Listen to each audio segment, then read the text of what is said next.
A child has gone missing in Zorn's, New York. We don't know what happened to him. He's probably been eaten by homeless people by now. God forbid he set foot in the Bronx or Harlem, then there'd be no saving him. He's probably in a bodega sharing chopped cheese and a large Snapple with his Dominican wife. Either that or he's in a pissy hallway rapping Where to Hood At by DMX. Is he the cat with the Kool-Aid on his lips and pumps? You may remember him as Kevin McAllister, a young patriot that we did a story on last year after he defended his home against two burglars, using nothing but paint cans and a blowtorch. Do these men still have testicles? The burglars in question are Harry and Marv, who recently just escaped from jail. Could you imagine if they ended up in New York City? It'd be like a bad movie sequel. Kevin was last seen at the Plaza Motel, where he was overheard asking a man for directions. The man responded, "Down the hall and to the left." This is a 9-year-old. Who the hell did that?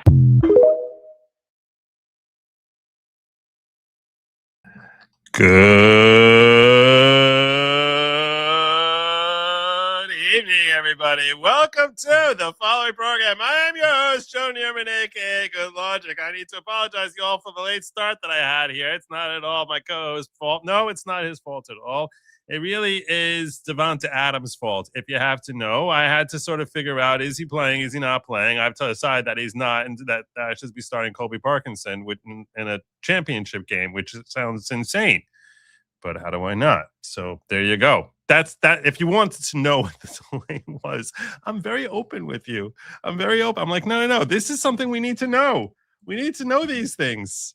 If you think that's a mistake, you can please, weigh in there and tell me I'm insane. But it was between him and Kenny Walker, who's been terrible, or do I go with Wan'Dale Robinson? That's my flex there. That's my question. But Colby, it is. That's where we're going. Anyway. Huge show tonight. Huge. Not huge. Okay. This is going to be a really fun show. If you tuned in tonight, God is smiling on you, saying you know what? You're a good person. I'm going to keep you well entertained for the next couple of hours. God is smiling on you because I have such a feeling. When I saw what I got lined up for tonight, I'm like, oh, this is going to be fun.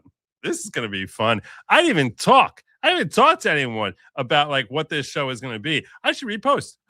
People should be, I should be like, dude, you don't want to, sometimes you can't make every show. I get it. You don't want to miss this one because this is going to be a lot of fun. You got Jack Smith. You all know who Jack Smith is, lunatic prosecutor. Jack Smith, he's basically being deposed. That's always a blast. You got the other prosecutor, Fani Willis. She's facing questions. 3-hour drilling there. We're not going to go through all 3 hours, but we're going to go through some serious parts of it. Then you got the greatest troll. This guy, Donald Trump. Oh my God. Just trolling the heck out of Joe Biden and Barack Obama. Just totally trolling them in ways that there's no one else. There's only one Donald Trump. People will come to you. One day, you're going to be an old person, God willing. I wish upon you many, many blessings. You should have nothing but blessings in your life. And you will have many blessings. And including those blessings, hopefully you'll count amongst those blessings that you will have many, many offspring. And decades from now, your children, your grandchildren will come to you. And they'll be like, Mima, tell me, what was it like when Donald Trump was the president of the United States? And you're going to sit back and a warm smile will crease your lips. And you're going to sit back and say, let me tell you, lassie,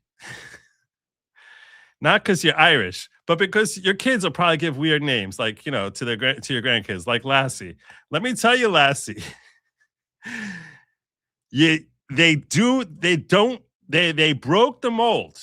They broke the mold, and we're gonna be looking through all that tonight. Plus, based old woman who basically is getting justice against the biggest of Karens. I got an updates on Bongino. I didn't even mention Judge Dugan's trial.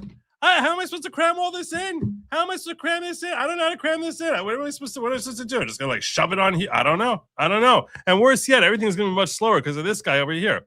So. I mean, wait, I'm privileged to be joined by. That's better. Yeah, you started to throw me under the bus when you were sitting there just pearl clutching over your fantasy football for a second.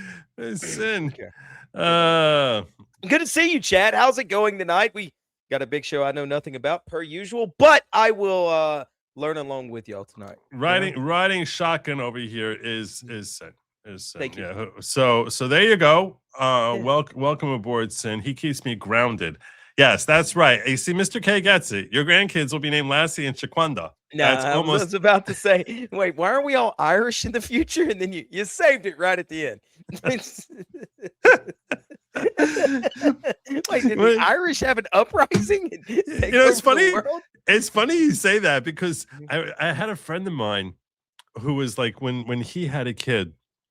This is a while ago. He's my age. This is a while ago. He had a kid. He goes, "Isn't it weird to think of like your kids that one day they'll be grandparents and they'll be saying." "Oi, listen to me, Mama Law. Why is it you're always complaining?" And he was talking like this. I said, the most amazing thing about that is that your kid you're expecting is going to have some sort of Yiddish accent. Like, why would that happen? Why would your kid growing up in America have a freaking Yiddish accent? That doesn't make any sense at all. But anyway, yeah. So let's. I had like a different opening that I almost used.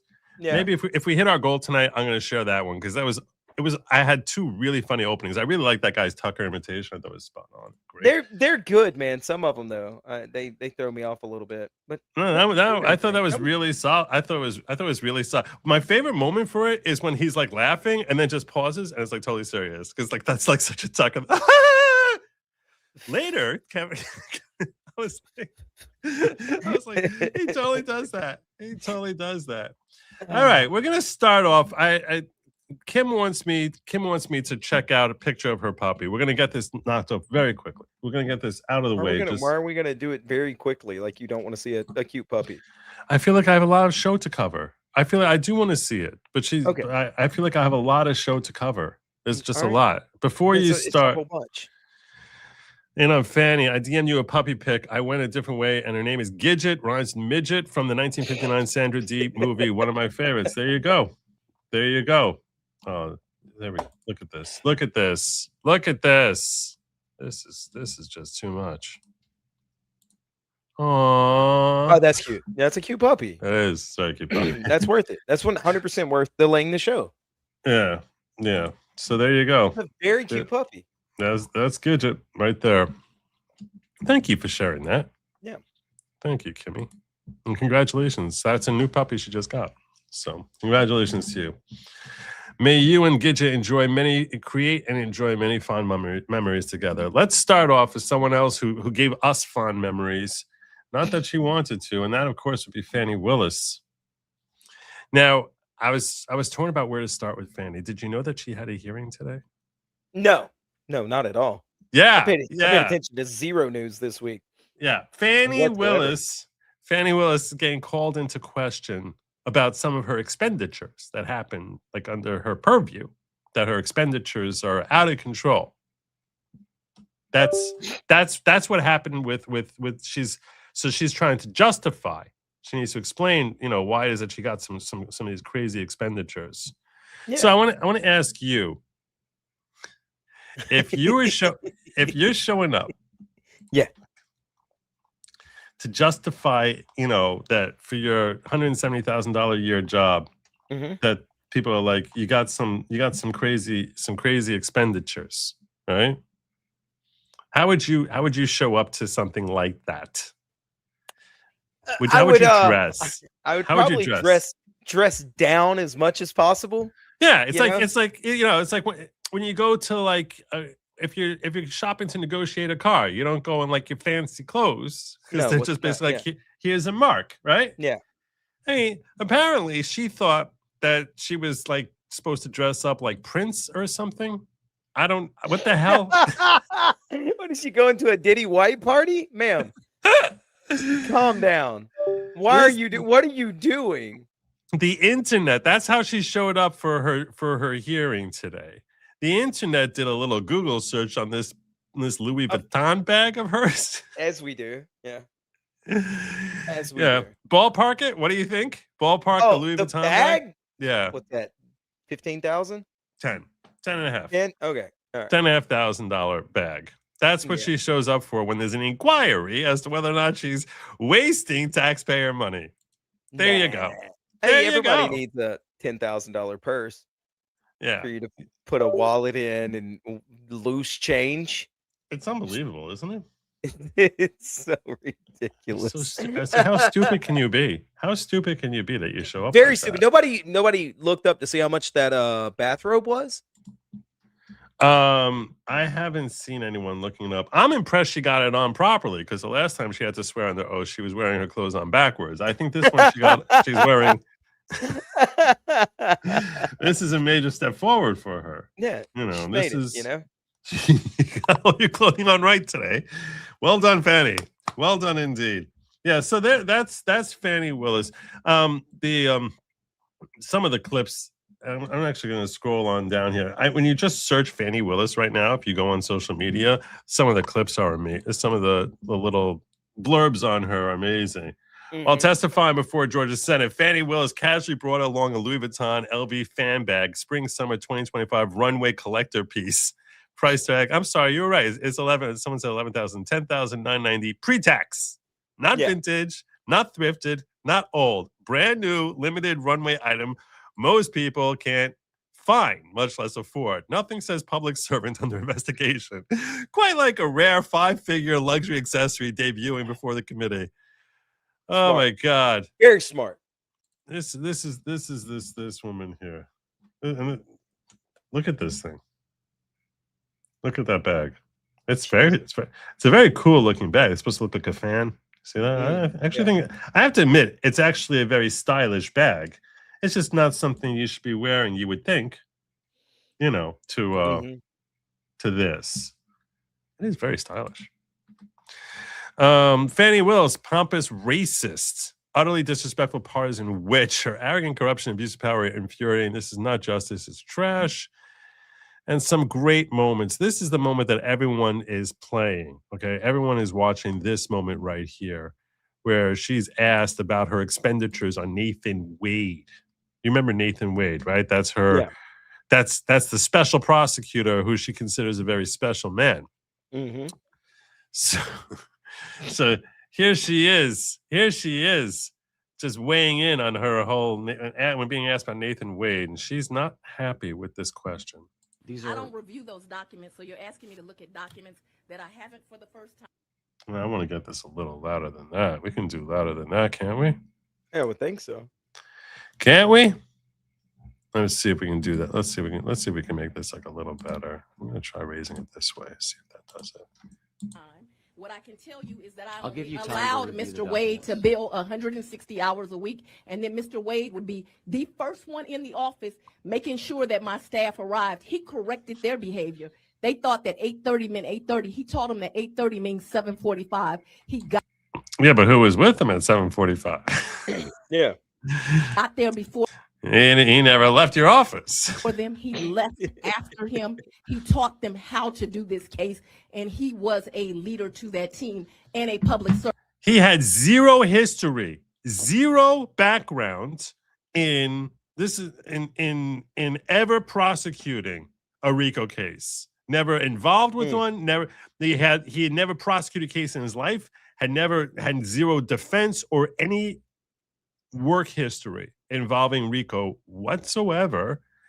And he's the one who taught her assistant district attorneys how to prosecute RICO. Understand what she's saying here. In her defense of Nathan Wade, she's actually indicting her entire office that they are so incompetent that this guy who has zero history is teaching them about how to do their job. Like, how pathetic does this? It's pathetic. Yeah, it's very pathetic. For that, him like me has been threatened thousands of times. You want something to investigate as a legislature? Investigate how many times they've called me the N-word. Why don't you investigate that? Wait, what? We finished our investigation. The answer is 0. We did that investigation. The answer is 0. Man. 0. Yeah, it's like that's the proper response. We did that investigation. The answer we found was 0. Why don't you investigate them writing on my house? Why don't you invest? When did that happen? Yeah. When did that happen? Investigate the fact that my house has been swatted. If you want something to do with your time that makes sense. And I don't want her swatted. I don't know if that ever happened either. I'm pretty sure that this is a series of events that happen only in her own mind. And you can use all this in your campaign ad. You attacked Fani Willis. What have you done for nothing? I'm going to refer you to the screen. I know you said you... She angry. She Look at angry. the camera, like She angry. Yeah. Yeah. So my guess is 0 times. That's my guess. My guess is precisely 0. I do think, by the way, that if we hit our goal, great. What? Mm-hmm. So I said purse drop in the chat. Like a mic drop. Oh, nice. I like it. Yeah. Oh, I like it. Very good. Very good. Phil Holloway weighing in. Fani Willis making her grand entrance at the Georgia Senate Committee. I'm no Farmer's Almanac, but I'm in Fulton County. It's not that cold today. Oh, my God. You think she's doing it just to like rub their noses in it? 100%. 110%. Obviously. Yeah. You think she shows up to work every day like that? She's like, no, I'm going there in style. I'm not allowed to. I'm Let not them all allowed eat to, it. Yeah. I'm allowed to say why I think she probably does go to work dressed like that. But yeah, I get it. Yeah. Fani Willis allowed her boy toy Nathan Wade to bill 160 hours a week during the sham prosecution. Jesus. I just want to point out to you, when he's billing 160 hours per week, that if you do the math really quick, Mm-hmm. in an entire week, Yeah. there is 168 hours. He was only sleeping 2 hours a day. No, not 2 hours a day. That. No. 160 hours a week. 160 hours man. a week. He only took 8 hours off all week. That was on Sunday. He's a hardworking boy. A hardworking boy. Yeah. He allowed her to bill 160 hours a week. Oh my God. Let's hear this clip. I don't review those documents, so you're asking me to look at documents that I haven't for the first time. This is a clear what audio. I can tell you is that I I'll give you allowed time. Mr. This is, if we can see that pull up over here. Yeah, we can't see it over here. 160 hours in oh my God. That's the same audio. Fani Willis is the endgame DI policies and culture of never being told no. She's an attitude demeanor completely unfit for being a district attorney. That's 100%. Yeah, there you go. There you go. So the internet was having a lot of fun with her. Fani was not happy, nor is she really answering questions, filibustering and rambling, non-responsive answers. That was her going berserk over here. So, that RBF she's got is fantastic, man. RBF? Resting bitch face. I try not to be as vulgar as I would like to be on your show, so you know. That means I'm a positive influence on you, is what you're trying to say. Yeah, and then I go to my show and I scream all kinds of profanities because it makes me super chats. You think if you were screaming profanities here, you would get me more super chats? No, I don't think so. No, I really don't think so at all. I don't think so at all. No, I don't think so. No, I think a lot of people that do watch me like to see me tiptoe that line over here though, and see just how well I can. Oh, the awkwardness of you like trying to figure out how to use use the profanity in the right way without going over the line. Yeah, exactly. Right. Somebody's in the chat said that face only rests for 8 hours a week. So that's so Digital Gal shared here. Fani Willis getting pressed hard about her relationship with Nathan Wade, doing everything possible to avoid a straight answer, looking rattled. This is a 6-minute clip. I think this is the clip I really want to. What was Mr. Wade's role in the anti-corruption unit? He didn't have a role in the anti-corruption unit. The election interference case, what unit did it fall under? I called it the election team. Okay.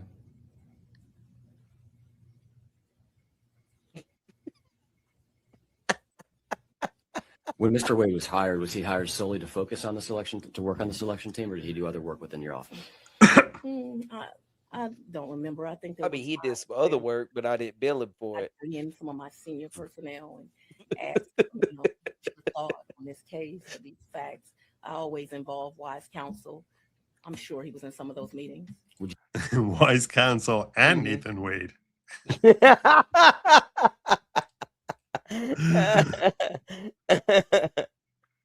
Do you classify Mr. Wade as senior personnel and has been part of your team? Would I classify him as senior? So he was a special prosecutor. He never worked for me as an employee. What I would call him is a seasoned lawyer. 25 years, first African-American lawyer to ever serve Cobb County as a municipal court judge. What I would call him is a First, I don't even believe that. Is that really true? He's the first one. You know what your municipal court is, by the way? No. It's like parking tickets. Is it really? Yes, that's what he was doing. Okay. All right. That's what he was doing. Yes. lawyer with a distinguished resume. Okay. When did you begin to consider whether to bring charges in response to the 2020 presidential election in Georgia? Don't answer that. That's a deliberative privilege. Wait, what was the deliberative? What the deliberative privilege? I was think about it to means say, work does that product. even sound right? That's It probably work means product, right? Yeah, that's what he's trying. That's what he's trying to call it as. I want to hear that question one more time to hear what the question was. Presidential election in Georgia. Begin to consider whether to bring charges in response to the 2020 presidential election in Georgia. Don't answer that. That's a deliberative privilege. I think he's right on that. I think he's right that whatever we're yeah. thinking about, which I do think that's probably privileged. So Don't answer that. I instruct you not to answer. Is it true that part of your transition team was involved in the process of interviewing people before you entered office to lead the investigation into the 2020 presidential election? I'd like to answer that. Go right ahead. You only take my advice sometimes. Anyway, go ahead. That's really an ignorant question. And if you understand what the word ignorant means, it means the lack of knowledge. If you recall the facts, I was already district attorney when this all came to light. So it's factually impossible. You were district attorney when what? came Yes, to- Mordred. When Burger not went yet. on Good Morning America or whatever show he went on. I was already district attorney. So what you ask is a factual impossibility. Now, I know they've gotten black folks confused and said I was running for office, saying I was Jesus, going to man. prosecute the president of the United States, but that's what we call a lie. Okay. I would like Take your to. advice from here on out, okay?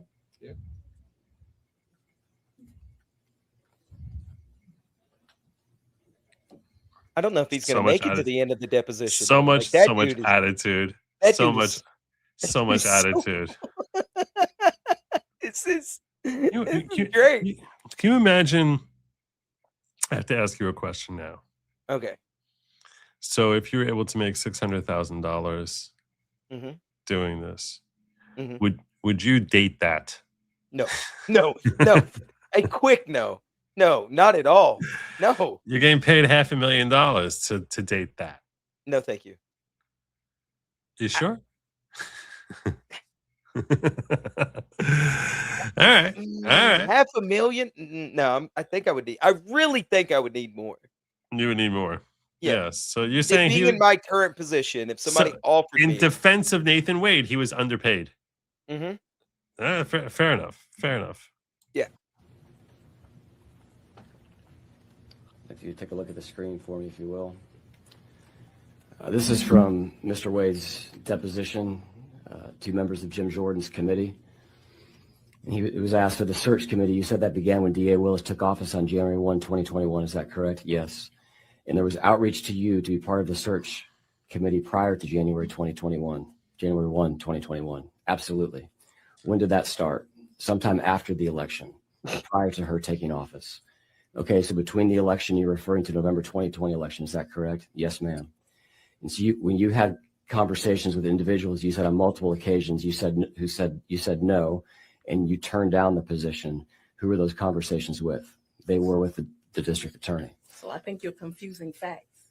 We've already had a long conversation about, I interviewed everybody at the DA's office, and I interviewed other people to come and work at the district attorney's office. And as I told you, I did that on my free time before I became DA. But I had no way of knowing that these criminals were going to commit a crime. And that did not come to light until January of 2021 when I'm actually the DA. So it is a factual impossibility, like I already told you. I think that that is misinterpreted. He's absolutely correct. We looked for talent for the district attorney's office. That dude's asleep. The DA. I didn't wait till the day I took office to Her lawyer's asleep. At my office. Look at how I was unable to. She's so angry. She's so angry. For talent for a case that didn't exist before I took office. I'm sorry. I'm fascinated by her lawyer. I'm waiting for the man to just kill over any second. By the way, it's interesting you're saying that. When you are in his role, I've sat in that chair, okay, before, where your client is being deposed. So it's a little different now because you're on camera in front of the entire world. So it's a little bit of a different scenario. I've sat as counsel for, let's say, a plaintiff in a trip and fall type of case, right? So first you prep them. You spend an hour to an hour and a half prepping them. If they're a lawyer like she is, you probably don't need to spend as much time prepping them. But you definitely, even her, I would have spent a good half hour, 45 minutes going over what I expect them to be asking, what direction she's going to go. They probably even spent even more than that. They probably spent a couple of hours because this is such like a public deal. When you're sitting there next to them, you are at the mercy of the whoever's conducting the deposition. Because they can take a half hour or 8 hours. And you're basically left sitting there where you have to be paying attention to the question in case you need to jump in there. But it's boring as all hell because because it can take forever. And you end up doing when you're sitting in that role normally, if you're not on camera, seriously, you just sit there like going through your phone. And just sort of like reading and just like playing. You might even be playing like, chess or whatever while you're sort of like listening to the questions. And then you basically, at a certain point, you wouldn't want to play something so time sensitive like chess because chess is a pretty time sensitive thing if you're playing speed chess. But you would definitely almost certainly be, or you go through the news. You basically you're playing around on your phone and you're just listening to the question and trying to and your brain is automatically processing, is this something I should be objecting to? You're also paying attention to what your client is saying in case they're rambling off in their mouth and going in a direction you don't want them to go. But much of it, you feel like you're falling asleep. So you're sort of like finding things to occupy yourself. Yeah. You basically just described being your co-host. I get it now. I feel lawyer's pain.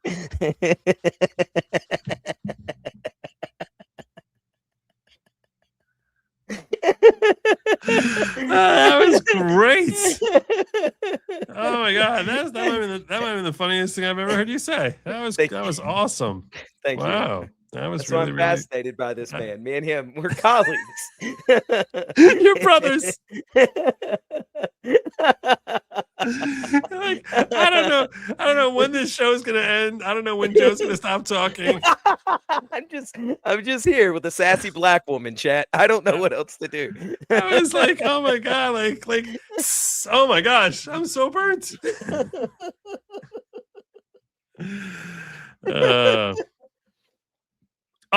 Don't get me wrong, by the way. It's not $200 per hour. He's charging a lot more than that. So you're not complaining about it. It's some of the easiest work in the world that you can have, and it's very lucrative.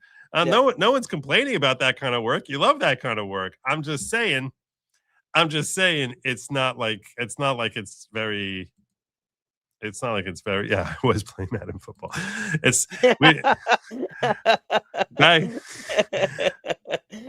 just not work that you're sort of sitting there like locked in. Yeah. You can't. It's just too boring. Yeah, your brain just will not let you. I've been there before. Yeah. Every Wednesday. I'm going to read you some additional testimony. I'll try to put it on the screen. You can read me as much as you want, but I will. Thank you, Madam DA. She thinks that stuff like makes her. It's like why would you be making comments like that? Like, why would you say stuff like that instead of like being like? But she has to show how angry she is because that's a demographic she's appealing to. That they're like, yeah, you tell them, Fani. Yeah, that's who she's trying to appeal to.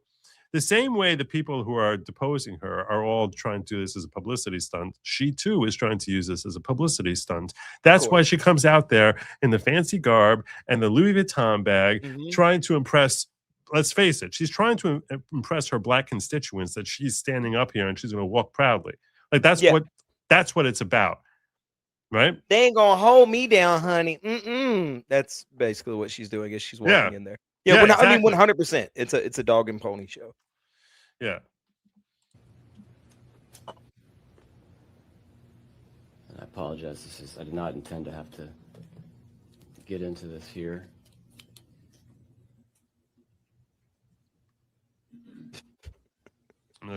Look how they're just looking at him like she. When Mr. Wade says that there's an interview on line 13, as you'll see here, they're looking at a camera, they're looking at a screen. A monitor, yeah, but the way they look at it is like I know it looks like they're trying to look at the camera, but they're actually looking at a monitor where there's what I'm saying though is the way they're doing it, it's like they can't be bothered, like they're disgusted that they now have to look at this camera like but that looks is like they both practiced it, right? Like look and disgust whenever you go this way. Seriously. I don't think that's not a normal part of the deposition prep. But I would prep everything just to make sure your face looks as disgusted as possible. I don't think you have to tell her that. I think you just like he's like you can rely on the normal state of affairs. It's just God given. It's a natural talent for her. This is prior to you entering office. What were you interviewing him for? I didn't interview him prior to him entering office. He had a thriving law practice. Even when he ends up being offered the position, he doesn't want it. No. He doesn't want it.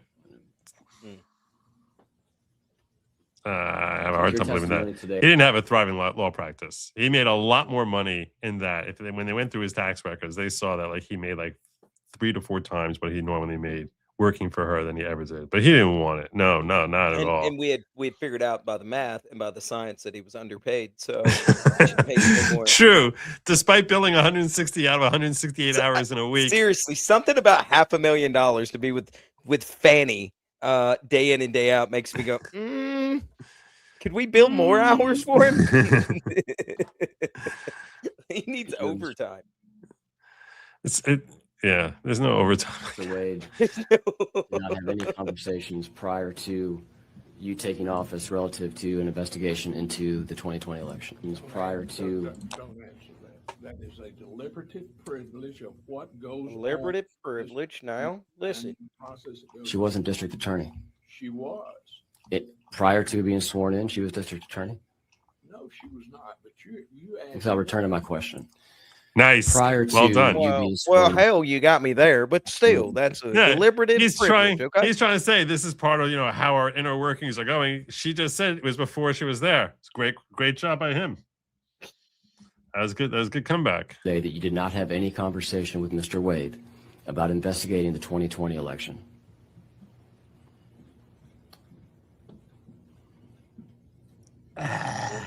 He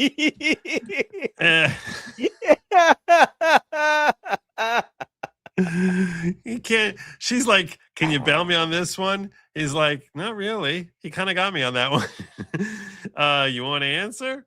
He's like, that's his way of saying, why would he ask that? Why would he ask, do you want to answer? What if the answer is yes, then he's like, okay, I don't have to bother objecting. If the answer is like no, in that case, he's going to try and bluster and find a way to like some excuse and make up a bogus excuse as to why she can't do it, and then say get a ruling from a judge if you want an answer.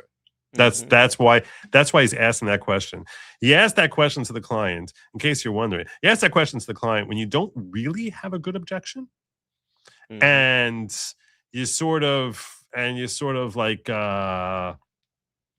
thinking, do I want to fight a fight on this? So it has to be a significant enough question that you think is really gonna harm your case.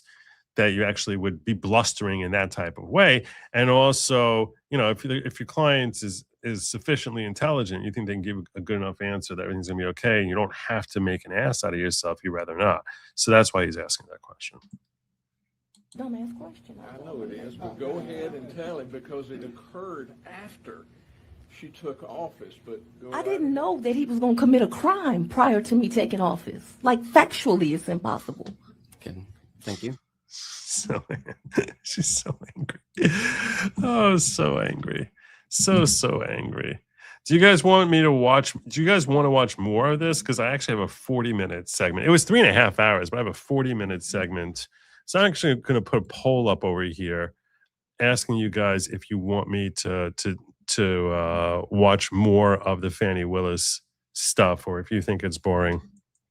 Because I happen to enjoy it, and I think it might be a little bit different where I can tell you, what lawyers are doing when they're thinking a certain way. But I don't want to invest time in this if you guys are not don't feel like it's something you actually want to watch.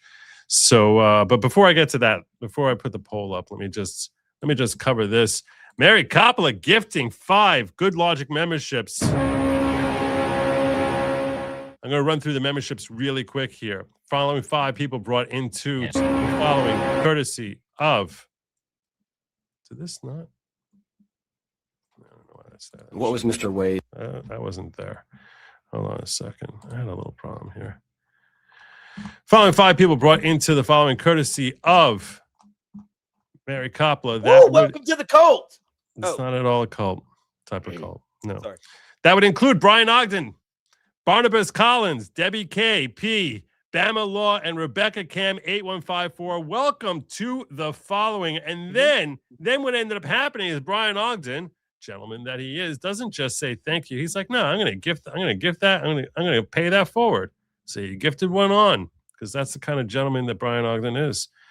And who did he bring on in here? Brian Ogden. Brian brought us DW3 Wyant. Well done. Well done. We've been wooing DW3 Wyant for a while, saying DW, you got to join the following. It's not at all a type of cult.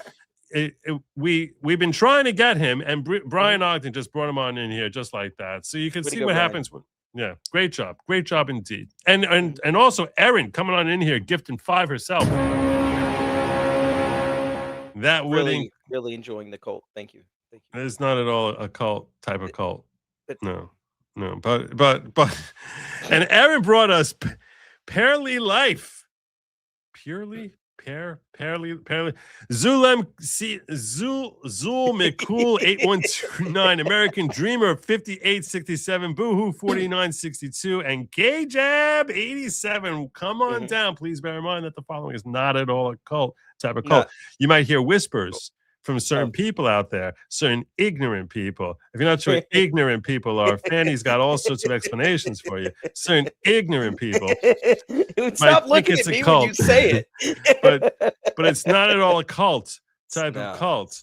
And it's just a gathering of like-minded individuals in search of greater personal growth through community unity, learning. I believe in the same thing that Joe is the leader of, that makes us where we're matching tracks. I am not at all waiting on a comment to come through. I don't know how many times we have a huge stash of Kool-Aid for some reason. Y'all don't understand the amount of Kool-Aid that we have back here. It's a large amount of Kool-Aid. No, that was a party. That was just for the New Year's party. That was a party. I have explanations. Grimsbar saying, put this towards your new bag. Thank you, Grimsbar. Thank you so much. Merry Christmas to you too. Nanino saying, did they ask why she and Wade kept showing up together even though she stayed under oath? The romantic relationship ended. Yeah, that's a very strange thing. Brian saying this ain't no Riz. I wish I could have a job in which I could bill for shower thoughts and work accomplish insider dreams. Yeah, we are. You and me both, kiddo. You and me both. Hands One Pack says Nathan Wade did a lot of work under the table and above the table. So there you go. There you go. So I should put that poll up there. What do you think? I'm going to ask you your personal thoughts. Do you think that people will want to watch more? I think people will want to watch it. Yeah. Okay. 40-minute clip from. Why is it not? clip from Fani deposition. And we're just going to have watch it or pass. And I'm asking you in the ghetto, watch it or pass the 40-minute clip from the Fani deposition.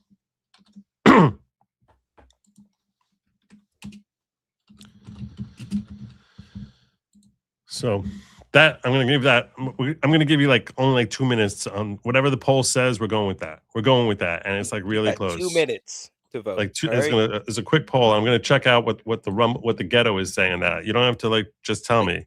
Like Puff Daddy said, vote or die. You know. Yeah, I mean, you think they're going to come out and say watch it?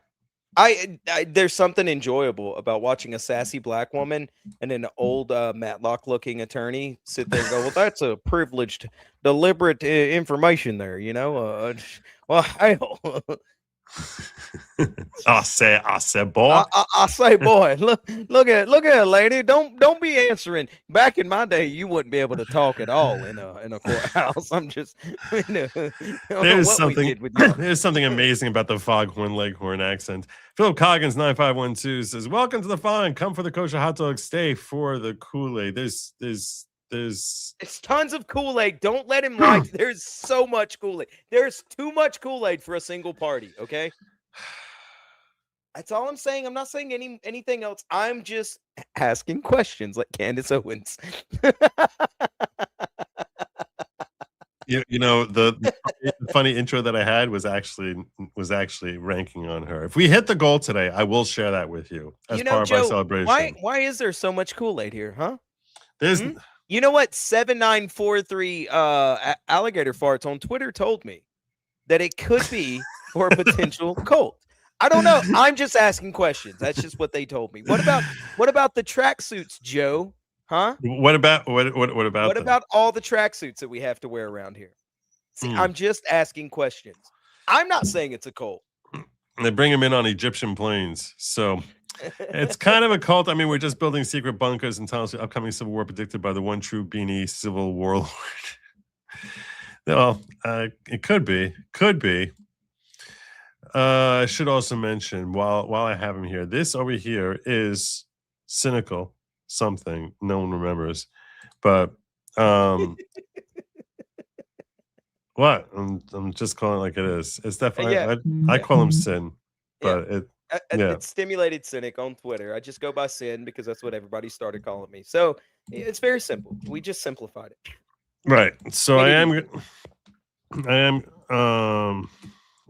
to just post his thing in the check out in here. I'm going to post this in the chat and this because I'm going to forget otherwise. Yeah, go follow me, people. We do a lot of funny stuff on our channel. We follow pop culture and things that are going around the internets. It's a lot of fun, and I'm actually, because of all the new people that are coming from this channel and some other channels that I visited, I don't normally make like essay videos. I'm going to make videos to introduce all the new people to the characters that we cover, and I'm also going to do my first movie review because I lost a bet last week, so that's fine. I also want to thank Cecil Says for rating the stream. God bless you, Cecil Says. Oh, thank you, Cecil. Yes. So, no, that's a member of Comicsgate, like I am. He does comic books like I do. Is he? Yeah. Same thing with like that's how I met Jim Satala and all them. So hopefully we can raid Jim tonight. He should be doing a show. That would be awesome. That Pay it is forward, as they say. You know. That is a very, very good idea. I like that. I like that idea a lot. And I will let me just put this in. Cynic is busy arguing with his Australian boyfriend right now. No. I don't argue with those guys. I call them a chair because it's like arguing with a chair. So it's very simple. Kool-Aid is kosher, actually. Usually. Usually. I think. Don't trust me. It depends on the brand. I don't know. I'm not a rabbi. So I don't know if Flavor Aid is kosher. Don't say Joe says kosher, so I'm drinking it. I don't know that it is. I think it might be. I never drink Kool-Aid, so I think it might be. Somebody literally said Flavor Aid is better. I usually drink Powerade, actually. I'll drink like a zero sugar Powerade whenever I'm working out. So that's actually my thing. The vote has come in 64-36 saying watch it with us. All right, there So we go. There we go. We'll see how we'll see how it is. If it gets bad, we can just, we can always pivot. I can pivot, I can segue. I run my own show. I pivot and segue all the time. It's crazy. Yeah, we don't believe that. Excited to get the information. Sorry. No, he does. You should check it out. Link is in the description and pinned in the chat. So. And leaders from all across the country literally came to not the White House, because I never went to the White House on that trip, and I think I was there like 24 hours. It was at the vice president's house, but not actually at her house. It was in a tent on the lawn. Wait, what? Quite. It's like the cult. It's not a cult sort of cult. It was at her house, but not her house sort of house. I guess what she's trying to say, it was at where her house is, but a tent in front of her house. That's what I think she's trying to say. Frankly, while we were there, I never got a chance even to meet the vice president, which was disappointing. I thought, you have all these people from all over the country there. You would kind of do an assembly line and sign and, everybody take a picture. But that did not even occur. She did come on the stage at one point with her Secret Service all around her. I don't know what was going on, but Secret Service was all around her. But it was still a very valuable trip because I got to meet leaders from all over the country that were trying to service their communities. And so I was honored that I was thought to be a leader worthy of having an invitation to that event. What made you have that respect from her? It's that you were prosecuting her political enemy. That's what it is. That's why that comes, right? I mean, it's not like she was invited any previous time, right? No one ever heard of her before. No. Thank you. And there was also a question about whether Judge Wade had met with somebody from the January 6th committee and things of that nature. But let me ask you this. Whether that took place or not, and there's a question about that, but whether that took place or not, would that have any relevance to... You can tell that this commissioner over here, this guy over here is on Fani's side from the way he's asking the question. The way he's framing, he's sort of like, let me set this question up for you in a way that you can softball it out of here. The co-conspirators in this case who are going around from different states, making that stuff about the 2020 election and actually trying to do things that they were trying to do in this case. We based... I don't care about this guy asking questions. I want to move on from him because he sucks.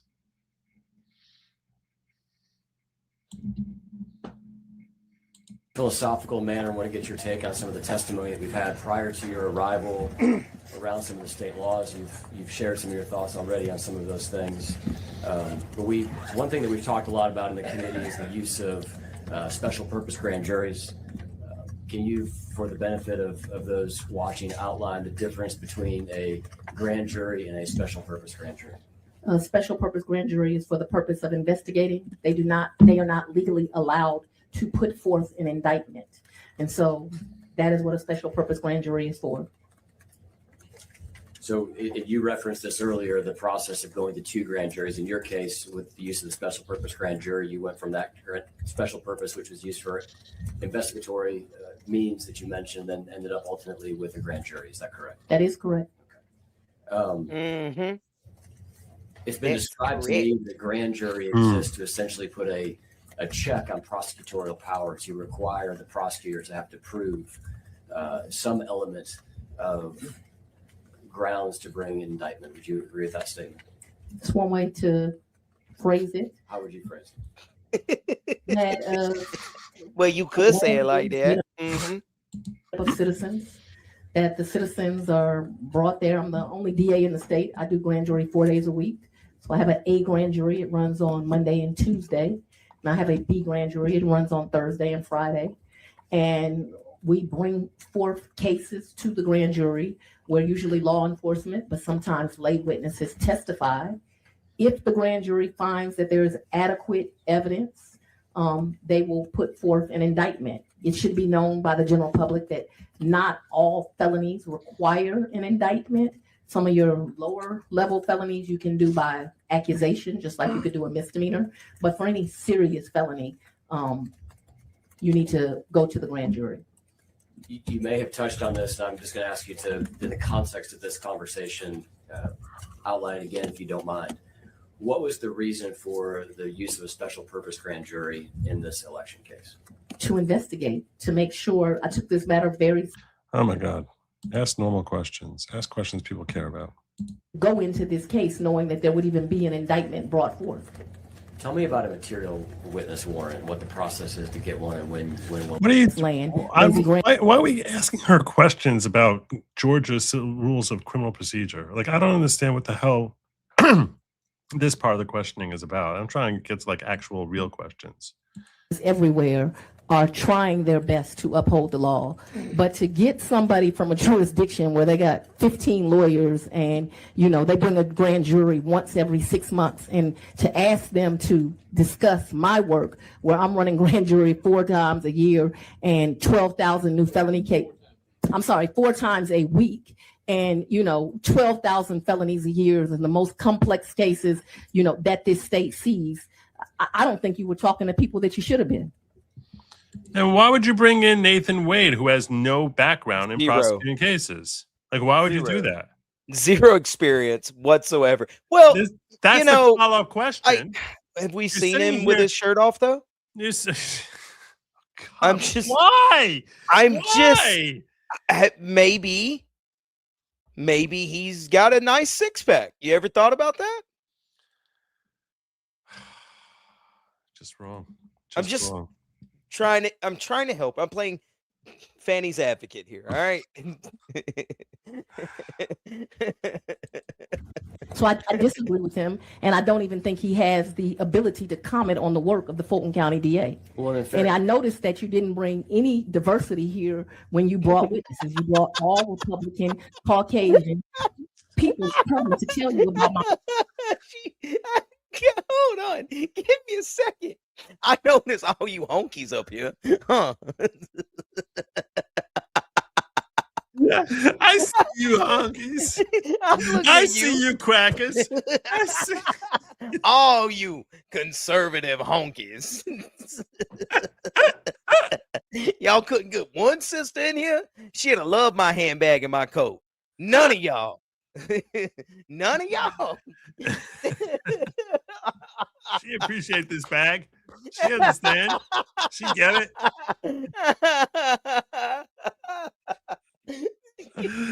No diversity up here. Trying to question me. Ain't got a sister or a brother. One up there. I swear. Oh man, that's funny. I don't need daddy to tell me how to do my work. I know how to do my work. Yeah, I don't recall any of the DAs that came commenting on your case at all or your work at all. It was more so trying to get a broad swath of the state, somewhere from. But it would be like me telling you how to run a DA's office in a rural community. I don't know. Well, the challenge for us, Madam DA, is we have to. We don't know how to run it in Fulton County either. So yeah, you're just not a good person to ask on anything about being a DA. Laws that do give respect and deference to the reality that there are larger jurisdictions like yours and there are smaller ones, and there are a lot of DAs around the state that have to follow the same. Well, that brings us to another law. When you all are trying to decide the salaries of district attorneys, you surely should not compare those that have my volume of work to those that have smaller jurisdictions of work. Now, I know it brings ire to some, that is the Democratic DAs that keep most of this state safe, but the reality is they run the largest jurisdictions. They happen to, in most cases, be minority, and they deserve to make more money. Mm-hmm. Mm-hmm. I happen to think that it's actually true that, the volume of cases you have to bring, but then I guess you're almost motivating them to bring more cases. So in that sense, it's sort of a problem with paying them. You're saying if you pay them per case, right, that would motivate more. That's a legal and ethical cases. Problem. Yeah, that's an ethical problem. So what you do is you pay them a good hourly wage then. Or you can adjust. And you really can adjust based on the size of the population in their district, right? All right, so you're saying just pay them a flat rate then, based on how populated the area is. Yeah, exactly, exactly. I think that's a healthy way. Don't most people go into the DA though mainly for the experience and the like accolades in order to move on into private practice or whatever? Or higher levels of politics. Or higher levels of government in general. Right. Yeah. Yeah. So it's never like being being in the DA's office, unless you're a DA, is just sort of a stopgap. Often. Yeah. Often. So, although in and of itself is a pretty prestigious position. sure. But we've seen many district attorneys go on to become mayors, governors, senators. That happens. So, or in the House, Trey Gowdy, it comes to mind. There's a lot of former prosecutors there who go on to bigger political things. I just want to make enough money to have a Louis Vuitton bag. That's, Where the hell did you get that? I'm just saying, she's got a very fancy Louis Vuitton bag. I'd like to be able to afford that for my girlfriend. Is that so hard to ask? Yeah. I'm going to have to date Fani. Could I explain the difference? Trevor, I think we'll defer to you, not because you were a governor, but because you started your illustrious career in the Georgia State Senate. Well, I started as an assistant DA. Well, you're first elected. Yeah, this attorney by her sitting shotgun with her is former governor of Georgia. I forgot his name. He actually testified in the case when there was when McAfee had that motion to dismiss, and he came up there and testified to try and show that she had approached him first to become a special prosecutor ahead of Nathan Wade, and he's a former governor. Someone in the chat will remember his name. I don't know why I'm drawing a blank, but and then he turned it down. He's like, I'm not handling this case. Barnes, yeah, that's it. Roy Barnes. Thank you. When a grand jury, and there are lawyers everywhere that do not understand this. When a grand jury, you present a bill of indictment or a special presentment, you can do it either way, to a grand jury, then there has to be laid before the grand jury a specific bill of indictment alleging facts, circumstances, and the defendants. And you just can't use a regular grand jury to say, well, we need to investigate this. The law goes back to the common law. It has to be an indictment, perfect in form, laid before the grand jury, charging a specific person with a specific crime. So there is no way for a regular grand jury to investigate, unless they are given some civil investigation powers, for example, the jail, things like that. But in a criminal case, the case has to be made on that bill of indictment. All right, let's get moving. The statewide grand jury. And I don't really want to hear. There's still talking about Georgia criminal procedure. I don't care as much about. I don't care about as much in general about Georgia criminal procedure and their thoughts on that as I do about what steps they took here. So, the DA in 2020. Correct. I'm just going to ask you if the money for the grant has been used for that purpose, to your knowledge. I wasn't the DA in 2020. I can't speculate. After receiving Mr. Grass's letter, did you have the opportunity to look into the use of that $500,000? I don't believe I did. I don't think I responded to Mr. Grassley. Okay. The letter highlights a report that roughly $89,000 of those funds have been diverted to what is known as the Offender Alumni Association. Is that report accurate to your knowledge? I don't have any knowledge, and I'm not going to speculate. Okay. When Ms. Timpson was here, she previously testified that she discovered the office was using God bless you, Robert. I don't know why it says Gruler, but Robert Gavea. I assume that's him. These grants and expenses that were not eligible for the grant. Specifically, she mentioned swag, computers, and travel. And didn't know what she was talking about, which is why our cases were dismissed. So is it your testimony that the funds were not used for swag, travel, or swag that I know about? That was all the reports about her. That's why they're here. So this is like the key thing here. That they basically got all this different funding and that they basically bought, so they were supposed to be getting computers and things to upgrade the office. And instead that they basically had like wild parties and massive bonuses. Honky, this bag is a very nice piece of swag for the office. I can fit my new state funded cell phone, which is just a computer inside this bag. You want me to protect what the state funded for me, right? My constituents bought this, and I need to protect it in this very protective, fancy bag. There you go. See? Nice. That's some good lawyering. I bought a computer for a grant employee. I did not use grant funds to buy it. I can, which I do with all my grants. It's never enough. So you always do things to support the people working on the grants. But what I can tell you is her cases were dismissed because they had no merit. One was just dismissed on summary judgment. Wait, what? She testified that she had brought this to your attention in late 2021. Do you recall that conversation? I do not recall it. What I recall is Ms. Timpson being a troubled employee that did not do well at the office, that I moved her. Didn't do well because you basically were harassing her, supposedly. I remember she was one of those people I interviewed. She was a whistleblower who she basically didn't like. She was the one who blew the whistle about the wasteful spending. So that's why she didn't do well in the office. Joe, you saw the bag. It is very nice. Okay, how wasteful! It's an investment for the state. If you think about it, it's rare. You never thought about that? Yeah, I guess so. I remember feeling terribly sorry for her because she's got a tragic story.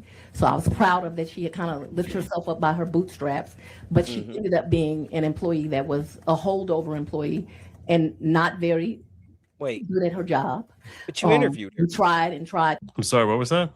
She said that she interviewed this lady, and then she said that she was a holdover employee. I mean, no one knows what the hell she's talking about. That's my point. The holdover. She's going left. She's going right. She's like she's trying to get past like a defense team, which is. I was about to say her. Maybe you should have picked her for your fantasy football team tonight. By the way, there is those of you who came late, I just want to let you know that we have a goal tonight of 15 rants plus super chats. So a total of 15 of $10 or higher. If we hit that goal, I'm going to have a call in. I'm also going to be sharing with you I'll be sharing with you this really funny clip that I almost used to open this show. I saw that Adrian also was asking, Joe, are we going to watch Trump's address at 9 p.m.? I heard from dubious sources that he's addressing future actions with respect to Venezuela. You have to hit the goal. Well, is it 9 p.m. Eastern? It is. That would be at 9 p.m. Eastern, yeah. Yeah, you'd have to get the goal. The show would have to continue. We would have. I mean, if I'm going to be watching that address, I mean, that's a lot more work. I don't know. I'm going to be wanting like 20. My point is that the show would end right as the address was starting, right? So in order to even potentially get that, you would have to hit the goal. Right. I'm actually thinking that maybe I should do that as a locals. There you go. Maybe we'll do it as a locals. That's not a bad idea. I like doing that on locals. I like that idea a lot. All right. Let's get back to her. To work with her. Ultimately, she put some of my employees in fear, and she was let go. And that's what I recall. And she was let go in January 2022. So. I don't remember. I've had up to 400 employees before the ARPA money was employed. I literally have no idea. She obviously was not a lawyer or an investigator, and that is the tiers of my office. A lower level employee. I don't remember. Okay. Going back to Grassley's letter. I told you I didn't respond to Grassley's letter. I don't remember it. It doesn't stand out to me. It wasn't important to me. I'll just highlight for you one thing he said, just allow you to clarify if it's accurate or not. He cites a report in the letter that says that in 2023, 98% of these federal grant funds were spent on travel and conferences. I don't know if that's true or not. I doubt it's true. But if it was spent on travel and conferences, it would have been allowances of the grant. But that sounds inaccurate to me. But again, we're speculating. Okay. Chairman Grassley asked you for a series of documents, and based on what you just said, I think I know the answer to this question, but I just want to clarify. He asked for a list of all federal grants received by the office since 2019, complete accounting of all expenditures of grant funds, reports related to planned expenditures of those funds. Have you complied with Mr. Grassley's request? I believe Mr. Grassley was ignored. Okay. Would you be willing to provide those documents to this? Which, honestly, he probably should be ignored more often than he is. I don't like that man, but yeah. Not that I endorse her ignoring him, but that guy, I'm so angry at him over his blue slip policy. Don't get me started on that. Don't get me started on that.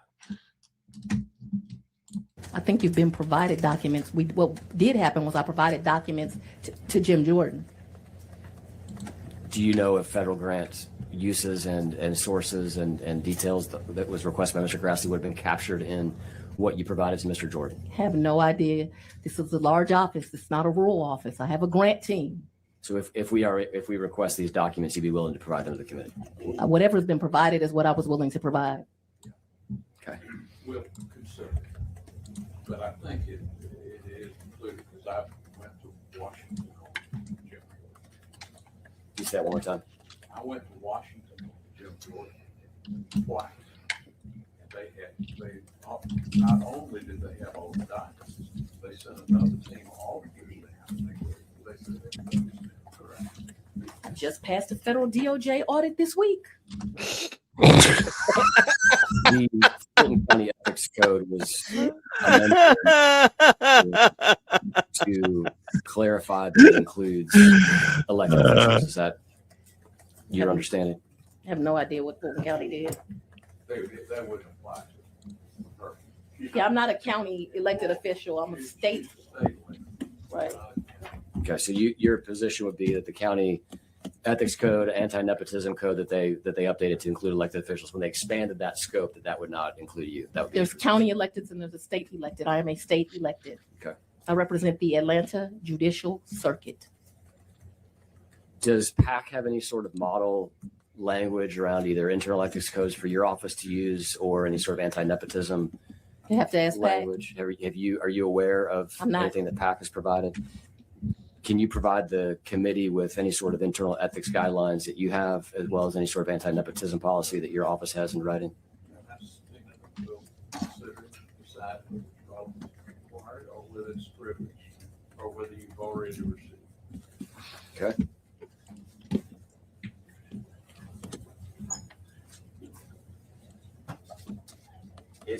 Does an internal ethics policy exist in writing?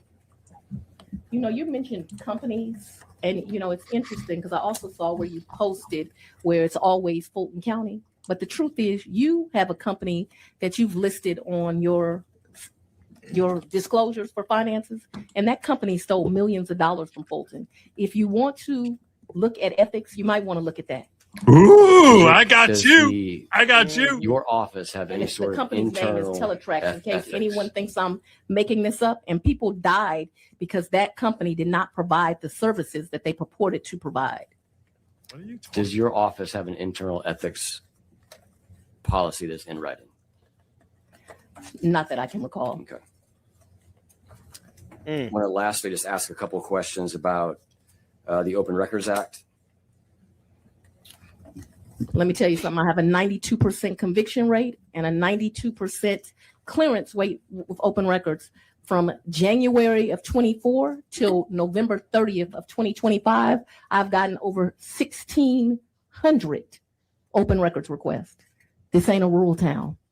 Say that number again. I'm sorry. Over 1,600. She says that number, and the number is not bad, but it's not nearly as impressive as you would think because they tend to have some. That's a very common number for district attorneys that they'll get between 90 and 95 for some conviction. Also, you have to ask yourself, the number gets inflated rather easily.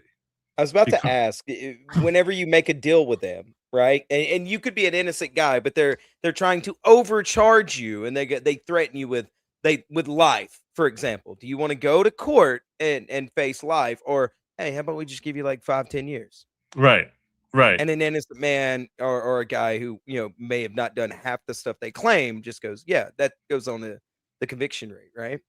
Yeah, and it's also you have to realize that like if they go after someone for murder and they throw in like 18 different charges and they lose on all of them, but get the guy on illegally being on some property.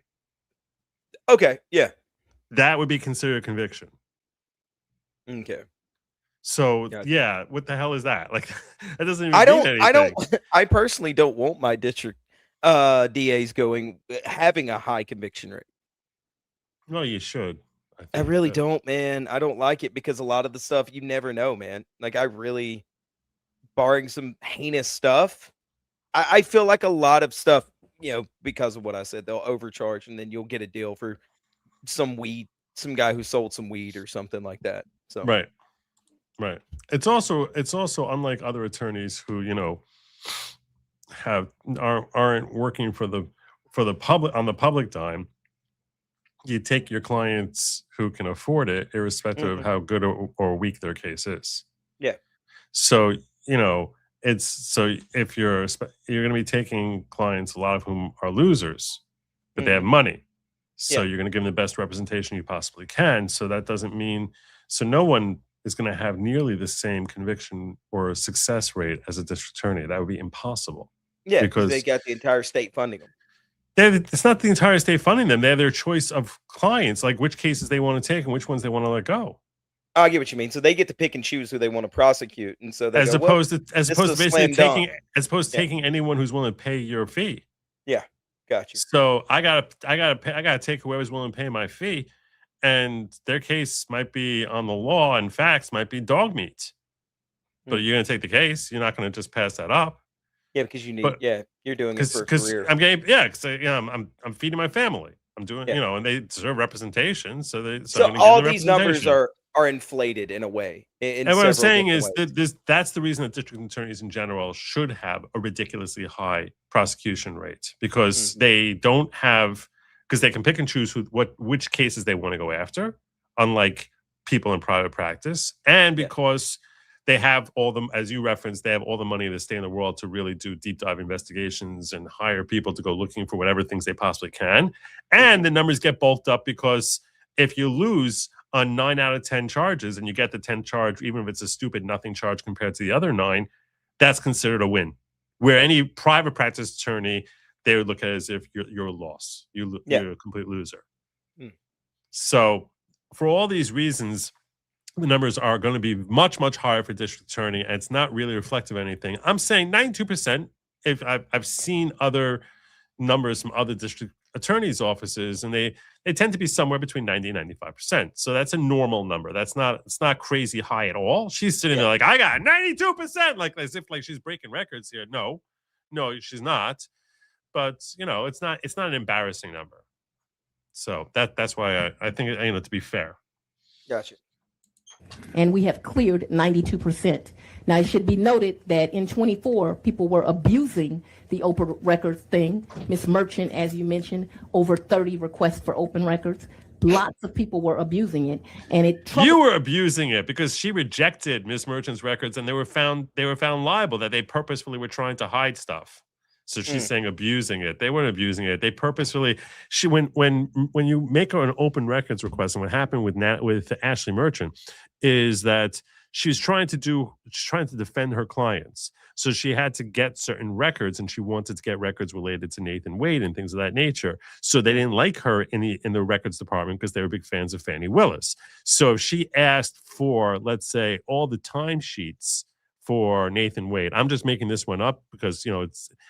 But the example I'm giving, but it's the sort of thing that happened. She would say, I'm asking for all the timesheets that were submitted by Nathan Wade. So and as it happens, they don't use timesheets, they use time slips. They don't call it timesheets, they call it time slips. So instead of saying we don't call it that, we call it time slips, they'd just be like, we don't have anything that matches your request. So this way they would frustrate her that based on whatever stupid nomenclature they would use, that they basically would say, we don't have anything. And then when you get it, you make the request, you're like, what do you mean you don't have anything? That's not possible. You have to have something.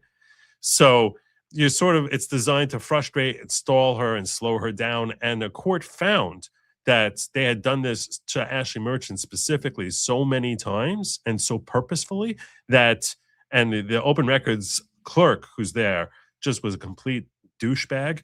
So on the stand, that they actually compelled the county of Fulton to repay Ashley Merchant for the time she wasted, like tens of thousands of dollars. Well, damn. Me that in 25, I have to now start charging people for open records because I realize people will abuse it. But 92% of the open records requested, we have cleared. Can you define cleared? What do you mean when we say cleared? They've asked for documents and we've given them to them. Okay. And you mentioned you're now having to charge an hourly rate. You were not. There were no hourly rates. Not from January 1st of 2021. That was a novel idea. A young, naive, new district attorney did. I thought that I could provide documents, or I wanted to have transparency. I wanted to be able to communicate with the public, and I wanted indigent people. Not at all what you wanted. To be able to have not at all. Give it to them. What I didn't know is that there were a lot of evil people that would abuse that to make up lies. Not make up lies, but to expose what full of crap you were. That's why you lost your case. You lost your case because you were so full of crap. You lost your case and had it taken from you because there was an odor of mendacity that was wafting from you. Okay? Mendacity. Yes. An odor of mendacity. That's what Judge McAfee wrote. That there's an odor of mendacity that you got up on the stand, and he basically didn't have the cojones to say you flat out lied to us from the stand and committed perjury and should be prosecuted. But that's as close as any judge would write it. When you write, because mendacity means untruthfulness. So it means, or deceit is really what mendacity means. Yeah. So he says there's an odor of deceit coming from you. So yeah, you tell me, like, you know, she's sitting here like she's the one who's harmed here. You screwed yourself because you have such poor ethics, and you're sitting here claiming that you're so righteous. Oh, so righteous. She's so righteous, and she's being assailed by all these crackers. Are you going to be live for Trump? Am I going to be live for Trump's speech? I plan on going over to locals for that. That's the plan. I have set up a local stream. The link is in the description. It's pinned in the chat. You can find it at your local Kmart. Everywhere you can find that link. So, is Kmart still around, or should I say Target? I should have said Target, right? Target. You should have said Target. Kmart's been gone for a while, man. Like they're all Ollies now. Yeah, I'm getting a little bored by her. I'm getting a little tired of her. And yeah, I started doing checkers on my phone, like the lawyer over there. God bless you. God bless. Well, I was gonna do speed chess, but you said I shouldn't do that. Bless your heart. Bless your heart. Can we talk about Donald Trump and what he did and his trolling? Look here, Joe. Anytime you want to talk about Trump, I'm perfectly okay with that. Yeah, he's a very fine guy. It's what they say. I don't say that. That's what they say. Did you hear how he trolled Obama and Biden today? No, not at all. You had mentioned it earlier, and I was like, how did I miss this? And I went, oh, yeah, because I was arguing with dummies on Twitter. That's all I did today. This is Donald Trump being pure Donald Trump. Do you remember how he put up, I don't know if you caught this story, it came up a few weeks ago or a month ago, where he started putting up pictures along like this corridor there of every president. Mm-hmm. And for Joe Biden, he put up a picture of an auto pen instead of his face. No, I didn't see that.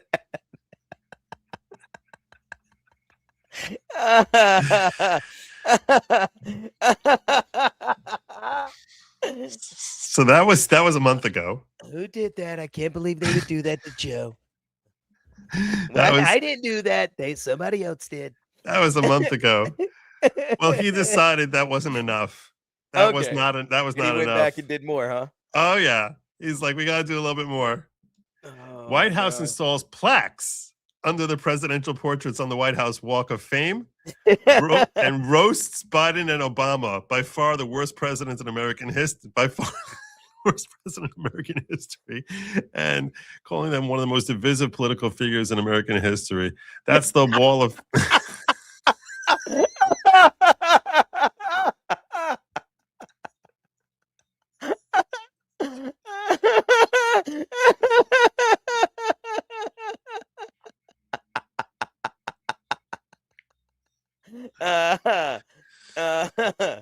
yeah, so dumb. I love it. Yeah, it's great. Trump famously replaced the picture of Joe Biden with an auto pen, taking a jab at the 46th president for not actually running the White House, but ceding his power to those around him who took illegal executive actions with the Biden signature affixed by a robotic signature machine. The Gateway Pundit reports. Reporters in the White House noticed this morning newly placed plaques under the photographs, which gave a Trump White House crafted biography of the president. Biden and Obama, both predecessors of Trump, got completely obliterated on their plaques, where Biden was named Sleepy Joe Biden. In the actual White House, he called the man Sleepy Joe Biden. Come on, bro. No, And by no. far the worst president in American history. He really wasn't good, folks. He wasn't. Not a good guy. Old Sleepy Joe. Obama's middle name, Hussein, was highlighted. Obama was also...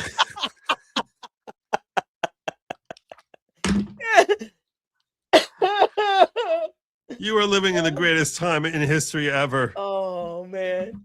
Oh, my gosh. Yeah. So Obama's middle name, Hussein, was highlighted. Obama was also referred to as one of the most divisive political figures in American history. The White House outlined Biden's stolen election in 2020 and his disastrous record, which, quote, brought our nation to the brink of destruction, including record inflation, mass illegal immigration, and failed Afghanistan withdrawal and the wars between Russia and Ukraine and Israel Hamas. Anyway, let's go back and actually read the plaque here. This is his plaque. You want to read his plaque for us? And your Let's see if I can get it the entire time without dying. Sleepy Joe Biden was by far the worst president, folks, in American history. Taking office as a result of the most corrupt election ever seen in the United States. Biden oversaw a series of unprecedented disasters that brought our nation to the brink of destruction. His policies, that's what they say, folks, seriously. His policies caused the highest inflation ever recorded, leading the U.S. dollar to lose more than 20% of its value in 4 years. Jesus, man. His Green New scam surrendered American energy dominance, and by abolishing the southern border, Biden let in 21 million people from all over the world to pour into the United States, including from prisons, jails, and mental institutions and insane asylums. Mental institutions and insane asylums. I don't want you to think it was just mental institutions. It was also insane asylums. And insane asylums. Seriously, folks, those things are different.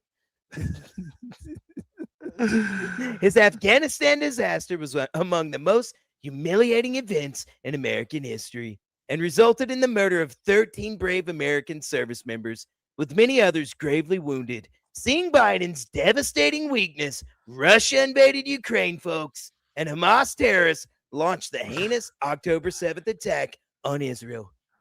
So that's just so that people who are visiting the White House and want to know about former presidents, he wants to help keep them informed. That's what the plaques are there. It's so you can not just know when the guy was president, but what his major accomplishments were while sitting in the Oval Office. And I think that's appropriate. There was also, there's more. How long is this plaque, Trump? It's like a Trump truth thing. Nicknamed both sleepy and crooked, Joe Biden was dominated by his radical left handlers. They and their allies in the fake news attempted to cover up his severe mental decline and his unprecedented use of the auto pen. Following his humiliating debate loss to President Trump in the big June 2024 debate, he was forced to withdraw from his campaign for re-election in disgrace. Biden weaponized law enforcement against his political opponents while also persecuting many other innocent people. He left his office issuing blanket pardons to radical Democrat criminals and thugs, as well as members of the Biden crime family. But despite it all, President Trump would get reelected in a landslide and save America.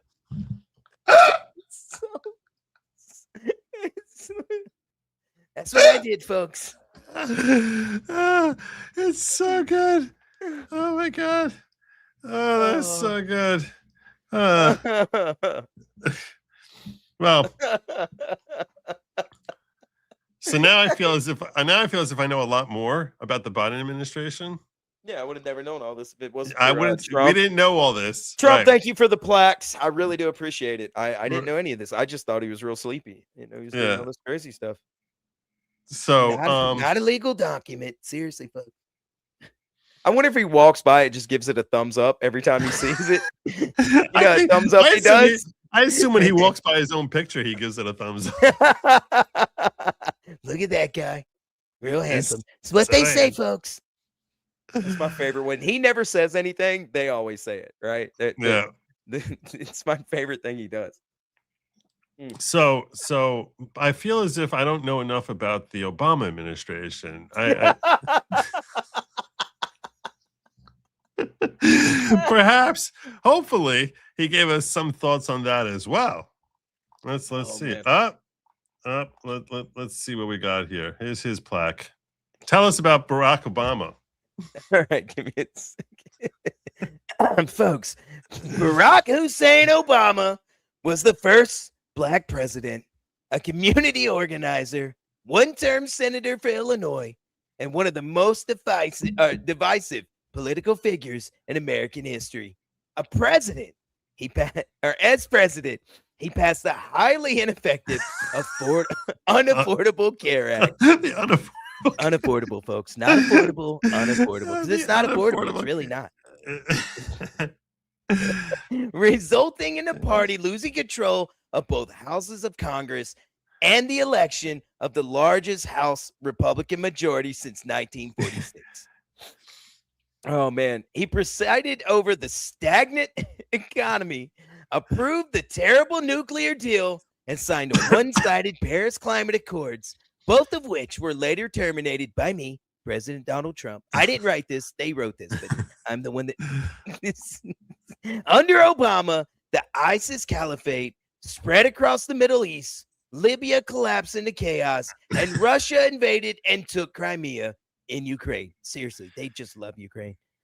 He crippled small business with crushing regulations and environmental red tape, devastated American coal miners, and weaponized the IRS and federal bureaucracies against his political opponents. Obama also spied on the 2016 presidential campaign of Donald Trump. That's me. I didn't write this, but that's me. And presided over the creation of the Russia hoax. The worst political scandal in American history.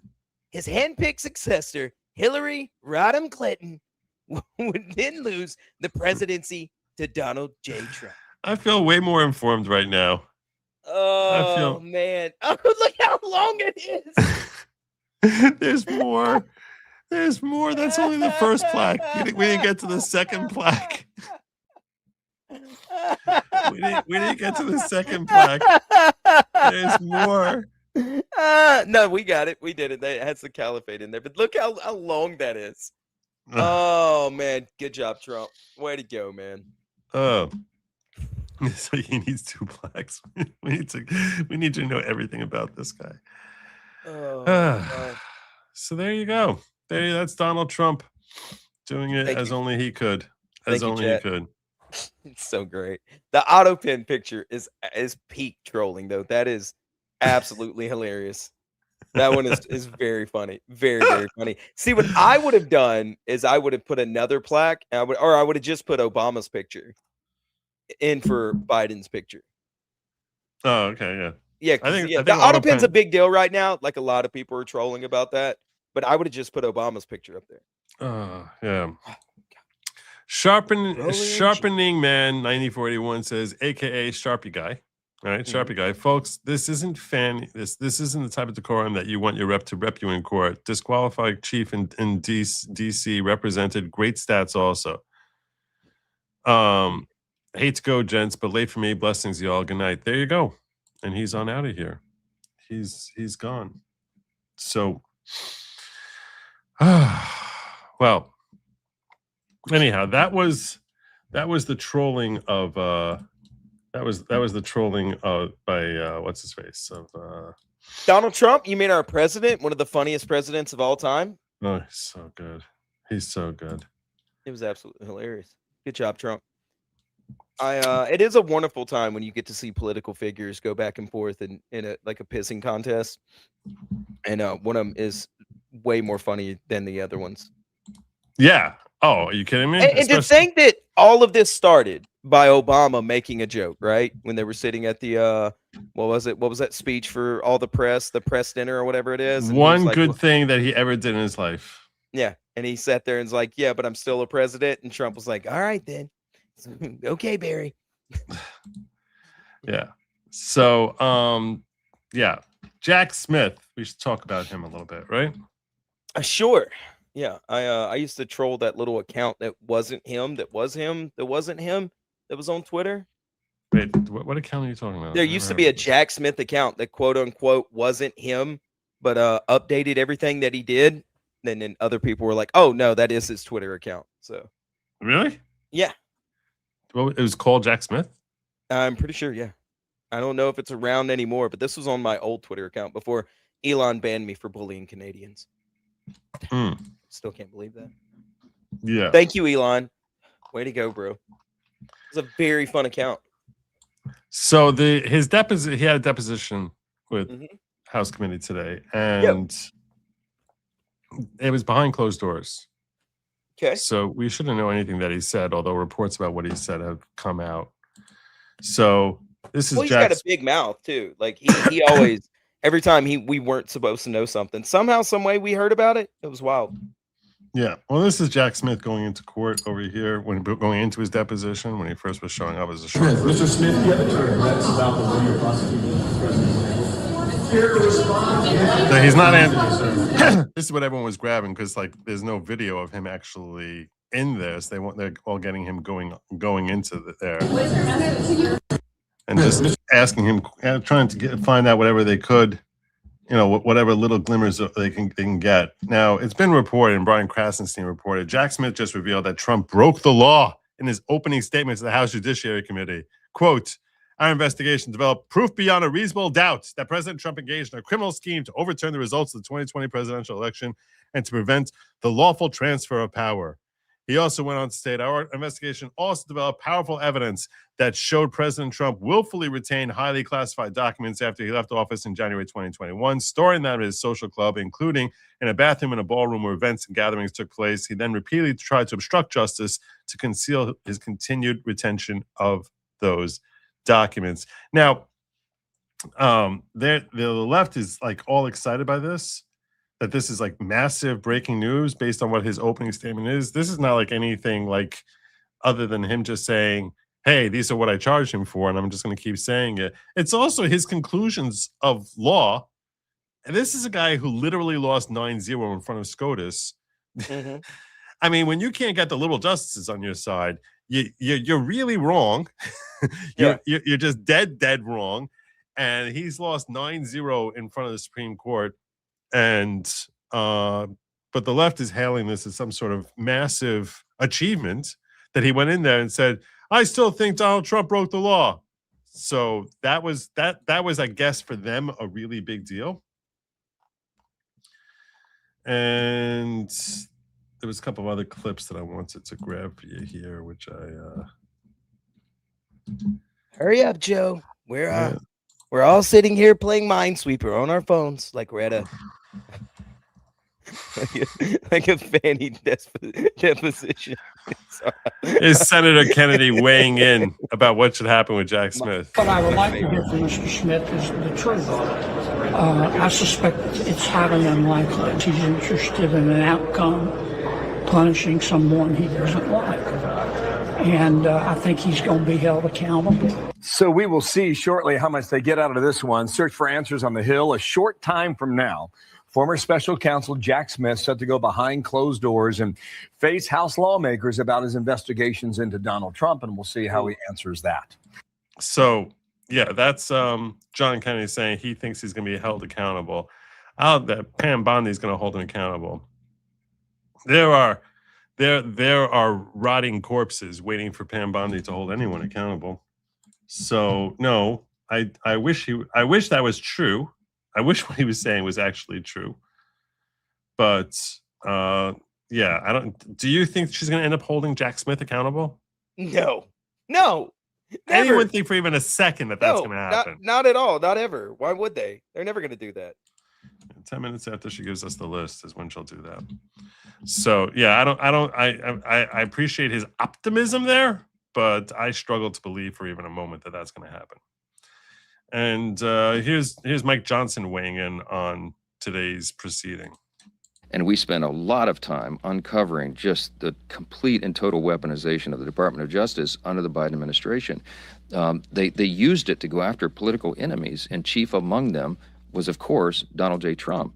And they abused the system, and to me, the great harm of it all was that they really eroded the people's faith in our system of justice itself. I mean, that's the most dangerous thing. If people don't believe that our justice system is actually equal justice under the law, that Lady Justice is actually still wearing the blindfold, that everybody gets the same treatment under the law, it's a really serious challenge for a constitutional republic. And so this is some shocking revelations to a lot of people. It's not to us. We understood that this was happening the whole time.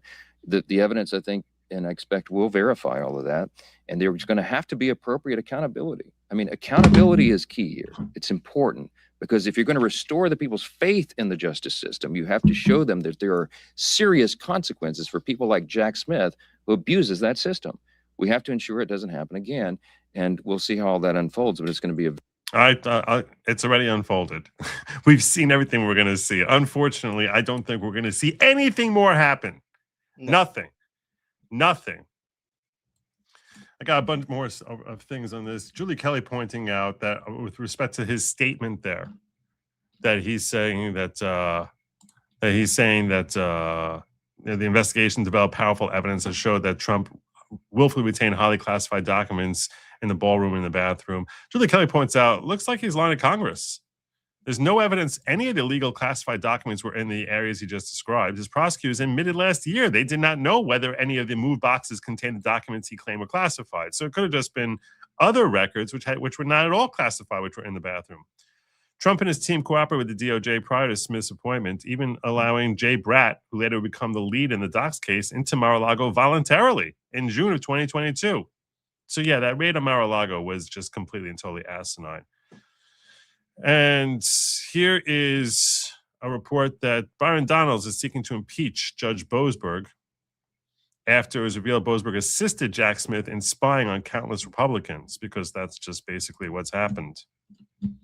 So corrupt. They are so stinking corrupt. I love when you start getting this look on your face and you just start getting indignant about all of this stuff. It's like I can watch the rant just like build in your head. Building in my brain? Yeah. Building my brain? Yeah. I didn't know I have an indignant face. Yeah. I'm never looking at myself on camera when I'm getting that indignant face. I'm staring coldly. Yeah. Like you start getting this look, like you get this smirk, then it goes away. It just That's really interesting. I never realized that. Judge, I think it was Judge Boasberg was the judge who signed off on all this stuff. He needs to lose his seat as a judge. Right. That needs to go. Number two, they need to be called into Congress. But the third part is, because Congress will happen, we'll do that stuff. The Department of Justice is really going to have to go through this. And if there were criminal violations, they have to be prosecuted to the fullest extent of the law. This is worse than Watergate. As much as everybody wants to talk about Watergate and everything around Richard Nixon, this is significantly worse because while they were using the judicial system to go after their political rival, they were also in the background protecting Joe Biden from the American people with the auto pen investigation and then silencing the American people through social media, strong-arming media companies to silence the voices of Americans. This is the most corrupt presidential administration, the Biden administration, in the history of our country. Heads need to roll. We should know. Number one. Dang. This is Byron Donalds. I am such a huge fan of this guy. This guy is awesome. When Vance runs in 28, and I expect that he'll get the nod unless there's calamity in this country, I really hope that Byron Donalds is his running mate. This guy is so great. He is so good. One of my favorite members of Congress. So I agree with Eric Doherty. This should have been in public. And here's the issue with the whole lack of probable cause with respect to Mar-a-Lago, which is really concerning. Probes into President Trump. Oh, that's loud. Let's make that was quite an earful. So today, former special counsel Jack Smith is set to appear behind closed doors for a House Judiciary interview on his 2 probes into President Trump. One, of course, on classified documents, the other on the 2020 election. You're going to be a part of this interview. And when it comes to classified documents, Fox News just learned that the FBI did not believe it had probable cause to raid President Trump's Mar-a-Lago home in 2022, but moved forward amid pressure from the Biden Justice Department, with an official saying he didn't, quote, give a damn about the optics of the search. How important is this new information to your line of questioning? I think it's very damning. I think that what Jack Smith did was unprecedented, going into the home of a former president, refusing to let the president speak up. Remember, they had a gag order. They limited what President Trump could say. They tried to destroy this president. And thank God the American people saw through this last November and elected him. Otherwise, this would still be going. They would have locked President Trump up. He'd likely be in prison if Jack Smith had his way and the American people didn't vote to elect President Trump. And so what we want to have today is a discussion with Jack Smith. We want him to answer the questions about the origins, his contact with the prior administration. This was weaponized justice, and we want answers today in this deposition. Understood. Well, it will be. That's a really big deal that the FBI didn't think that they had probable cause, and the DOJ under Merrick Garland basically said, "Damn that! I don't care. Yeah. We don't care. We just want to go after them." So. This was the extended clip of when Jack Smith was first coming in. This is what I really wanted to share with you all, because he was being asked questions and completely ignoring it, which not surprising. Mr. Smith, do you have any regrets about the way your prosecutions of the president were handled?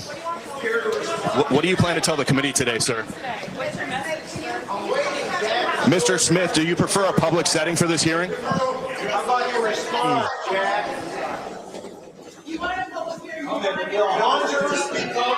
Mr. Smith, you said you wanted a public hearing. What do you want the public to know, sir?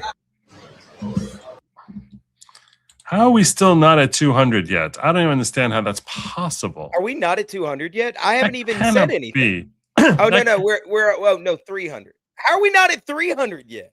How are we not at 300? Oh, no, we're. This doesn't make any sense. It doesn't make any sense. I'm so seriously. What are we doing, Chad? I don't even Chad, know. Look, before this is what's going to happen. Okay, if we don't get to 300, Joe is going to call y'all fat and lazy, and I don't want him to do that. Chad, it's very easy. It costs you nothing, and you can prove Joe wrong by just going right up there and clicking that thumbs up. That would be greatly appreciated. I did it, and you can do it. I think we're like 3 or 4 away, and just prove Joe wrong. That's what we've got to do around here, and stop letting him treat you like this. So, I appreciate that. I appreciate you delivering a message that had to be said. It had to be done, and I'm glad I was the one that was able to do it. Let's just let's make Joe happy at least once for the love, Yeah.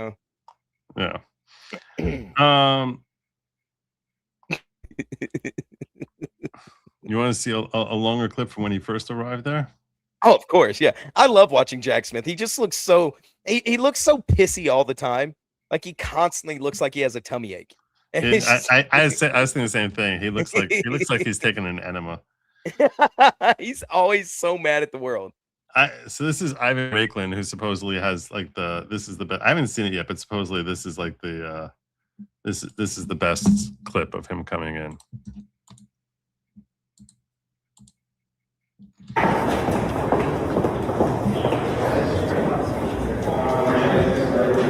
Jack Smith.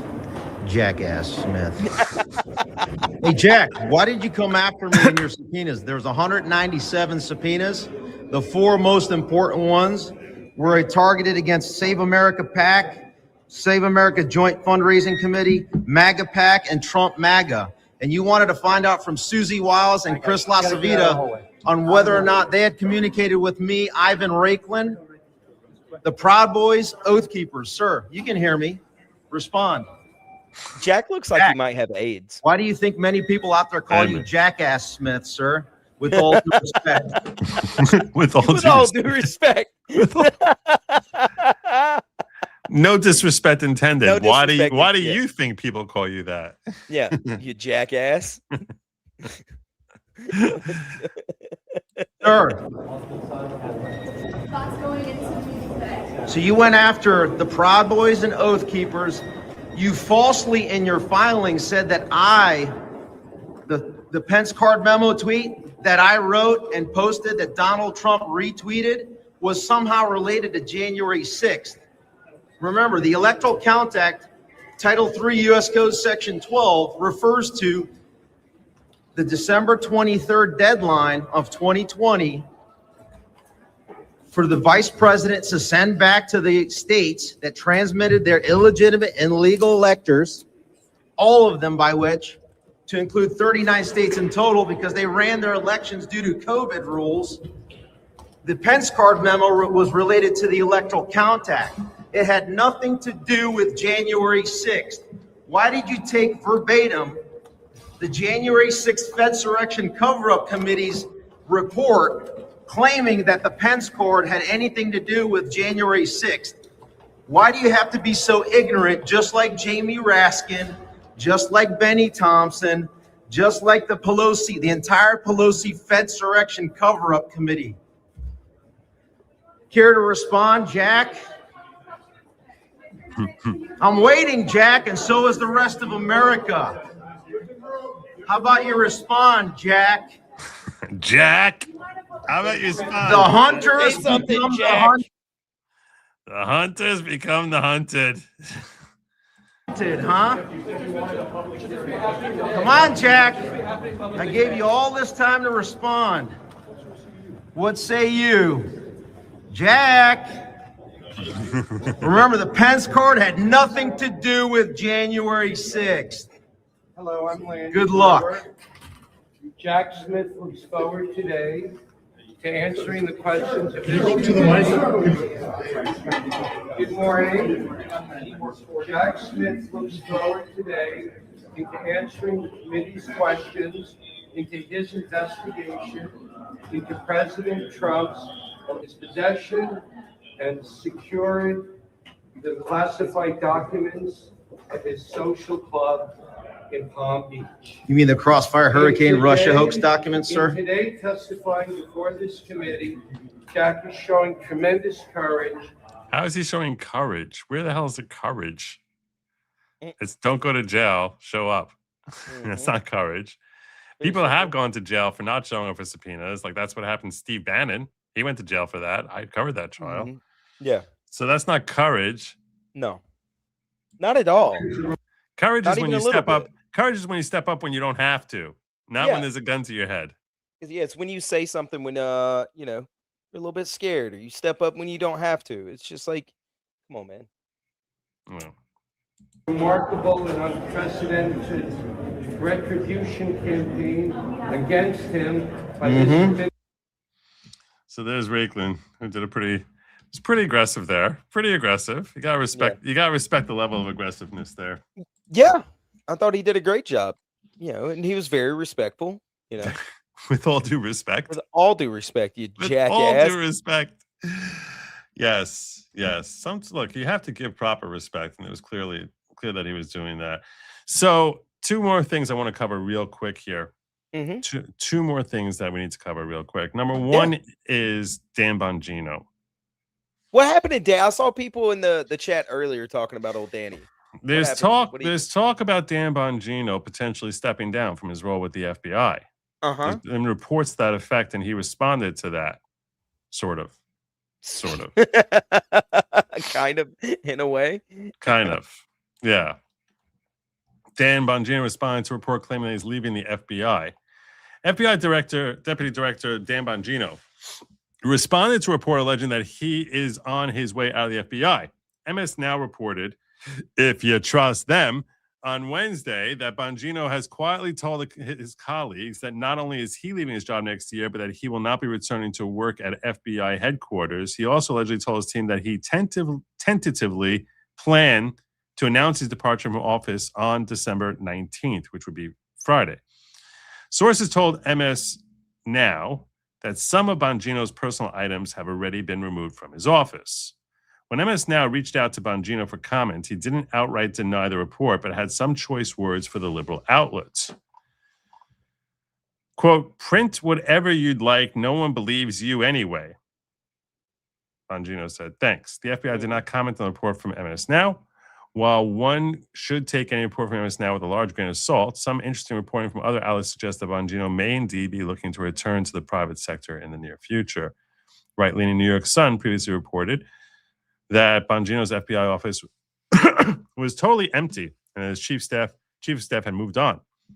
Fox News reported on Monday that Bongino was poised to decide his future in the next few weeks. Those sources told the outlet that his office had been cleared out. So, and now we're getting this here. Oh, wow. He just tweeted that in January he will not be returning to the FBI. So he is leaving. Well, damn. Yeah. Huh. Wow. Now I gotta find that. Dan Bongino. Let me see that. X.com. Let me find his little post here so I can share with all of you.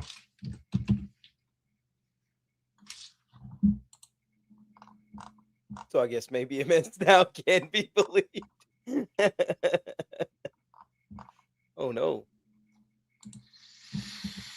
Indeed. Thank you for sharing this, Anthony. I will be leaving my position with the FBI in January.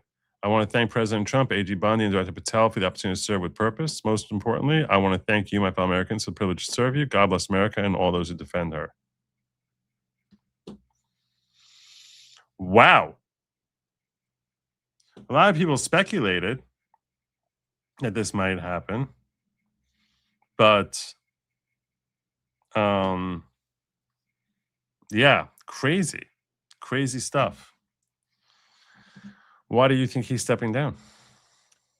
I don't know. I really don't. I have no idea whatsoever. I haven't heard anything. I haven't heard hide nor hair of Bongino being one way or the other. You know what I mean? Like a problem or some great grand savior of the FBI yet. So, well, I think that this is a disappointed by any yardstick. It's a disappointing tenure. I'm sure they'll point to all the arrests of the child sadists and all the other terrible people that they put away, because you're always going to point to the wins rather than the losses. But you know, I think that his tenure there certainly is going to be remembered for his Epstein moment, and where he was sitting next to Kash Patel and looking like he was sweating with like he was being interrogated when he tried telling us that Epstein killed himself. Mm-hmm. So, you know, in this sense, this is disappointing. That this is, that the entire, we had such high hopes for him in this role with the FBI, and the upshot of it is basically just a stain on his legacy. I mean, is that, I don't know if that's too harsh an assessment, but to me, that's how this comes across.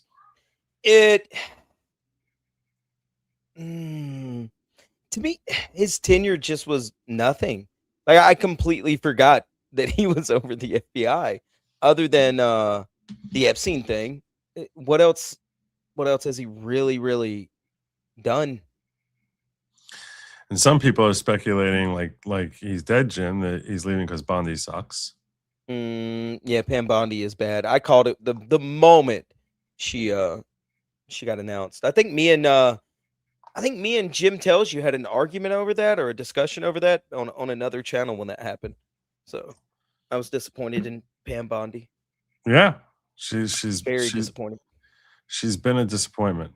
She's a lot of these people have been, toothless, ineffective, lukewarm. You haven't heard anything. All the rhetoric that was coming out about what they were going to do, all these things that they were going to do, and we've got some of it, but like I said, I had almost completely forgot Bongino was over the FBI. I'm serious. I mean, when's the last time you've seen him doing something great in the news? You do this day in and day out. I don't. I do it a couple times a week.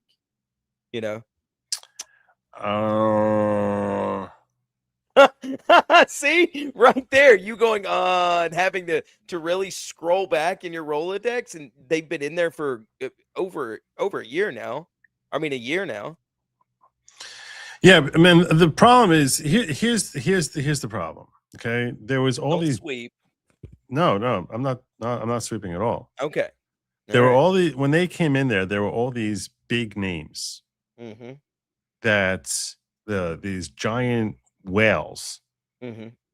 as far as status and stature, who were corrupt, and we were looking for them to be taken down. And it's almost as if there was never any effort to even try and haul them in. So you got all these little fish, ugly fish, disgusting fish that they supposedly have, swept up. And that's good. That's helpful. And in a practical sense, it's beneficial to America, certainly more so than anything we likely would have seen in the Merrick Garland and the Biden administration. Of course. But you cannot, I cannot deny that, considering all the whales that were out there to be gotten, and they have the indictment of Bolton, indictment of Comey that went up in flames, indictment of Tish James, which may or may not go up in flames. This is feeling very empty. So it feels hollow. Yeah, it feels hollow because it's almost as if because even those three names are not the three names that anybody wanted. Yeah, I mean, they're like, okay, Tish James, but it's like it's Tish James, not Adam Schiff.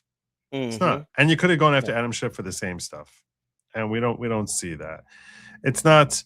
It's certainly not Hillary or Barack or any of the people who were in the inner circle. It's not Brennan or Clapper. It's just, Comey would have been a big name, but even the way they were going after Comey wasn't for the Crossfire Hurricane and all the other crap that they did, but something that was much lesser, something much more measly. It's like really you're going after him for his perjury and not for the fact that he basically tried disrupting Trump's and successfully disrupted in many ways Trump's first term, and you're not going after him for that. You're not going after. You should be going after Obama, and we're here. We got to hear about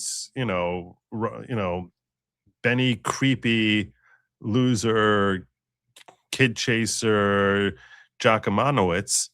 No, not Monowitz. Why did I give it a Jewish name? I wasn't gonna say no. I was gonna let it slide. We were getting close to the finish line. I hadn't made a single joke because it's Hanukkah, and then you had to come out there and just have a Freudian That was your slip. Hanukkah gift to me? Yeah, that was my Hanukkah gift to you. I just figured you're not gonna give me money. I'll not make a Jew joke,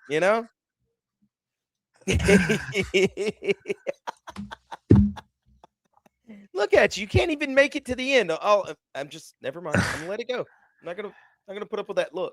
The point that I'm getting at here is that you're getting all these losers who are perhaps in many ways more directly evil, in the sense of on a less grand scale, but in really harming innocent people very directly. So that's very important work, but it certainly isn't the juicy message home that this is like we're talking. The gloves are off as far as people being protected, because the reason why it was such a big deal, and I never said this before, but this is an important thing for me to get out. Why is it so significant, these particularly big names? It's because this is supposed to be representing that it's not business as usual. For many decades, it would have been like those names are untouchable. You're never going after them. And we've seen over the last several years, it's come to light so much of the ugliness, and probably only the tip of the iceberg. Certainly almost only the tip of the iceberg of the ugliness of corruption and partisan play, and how they basically make themselves fat and rich and break all the rules if it helps them strengthen and fortify their political power. And all of this stuff was, by electing Trump, and getting these people in here specifically, was supposed to represent a change of the times, that we're in a whole new era. This is, we're opening up a brand new era now where corruption is going to be called to account irrespective of whose corruption it is.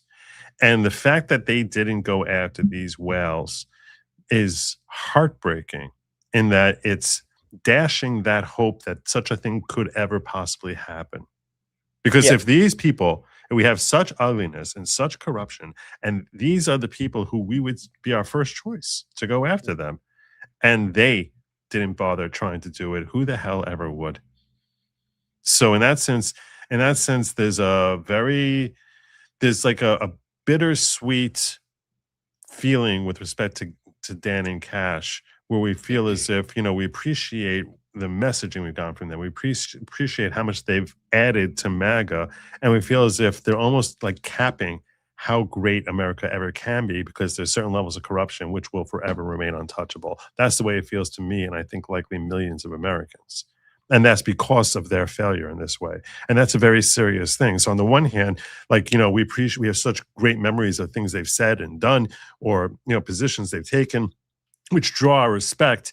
And then and because they have such high respect, their failure to actually try and seize the day when they have all the levers of power at their disposal, they finally get in there to be able to be in a position to do something, and they do nothing. Why should we ever think that anyone is going to do better in that role, or that corruption at those highest levels will ever be held to account? Which makes me feel as if we're living in Ukraine, where there's, corruption by the elites will never, ever be held to account. And that makes it all the more heartbreaking. Almost as like if they weren't there, we wouldn't know. We could always hold on to that hope that one day they could be held to account. And now it's almost as if, no, it's like The a veil's statement. been lifted. The veil's Yeah, been the lifted veil- that this will never happen. Yeah. Yeah, the veil's been lifted. You thought, all right, these are our guys, and I'll be honest with you, I didn't see Bongino as some great grand FBI director or savior to begin with, but I was like, okay, I liked him, so don't take my words out of context. But I thought, okay, he's on the team, he's bought in, he's got the message. Cash, I've always been on the fence with, and I think you're right. I think the veil has been lifted to the point where these people are just untouchable.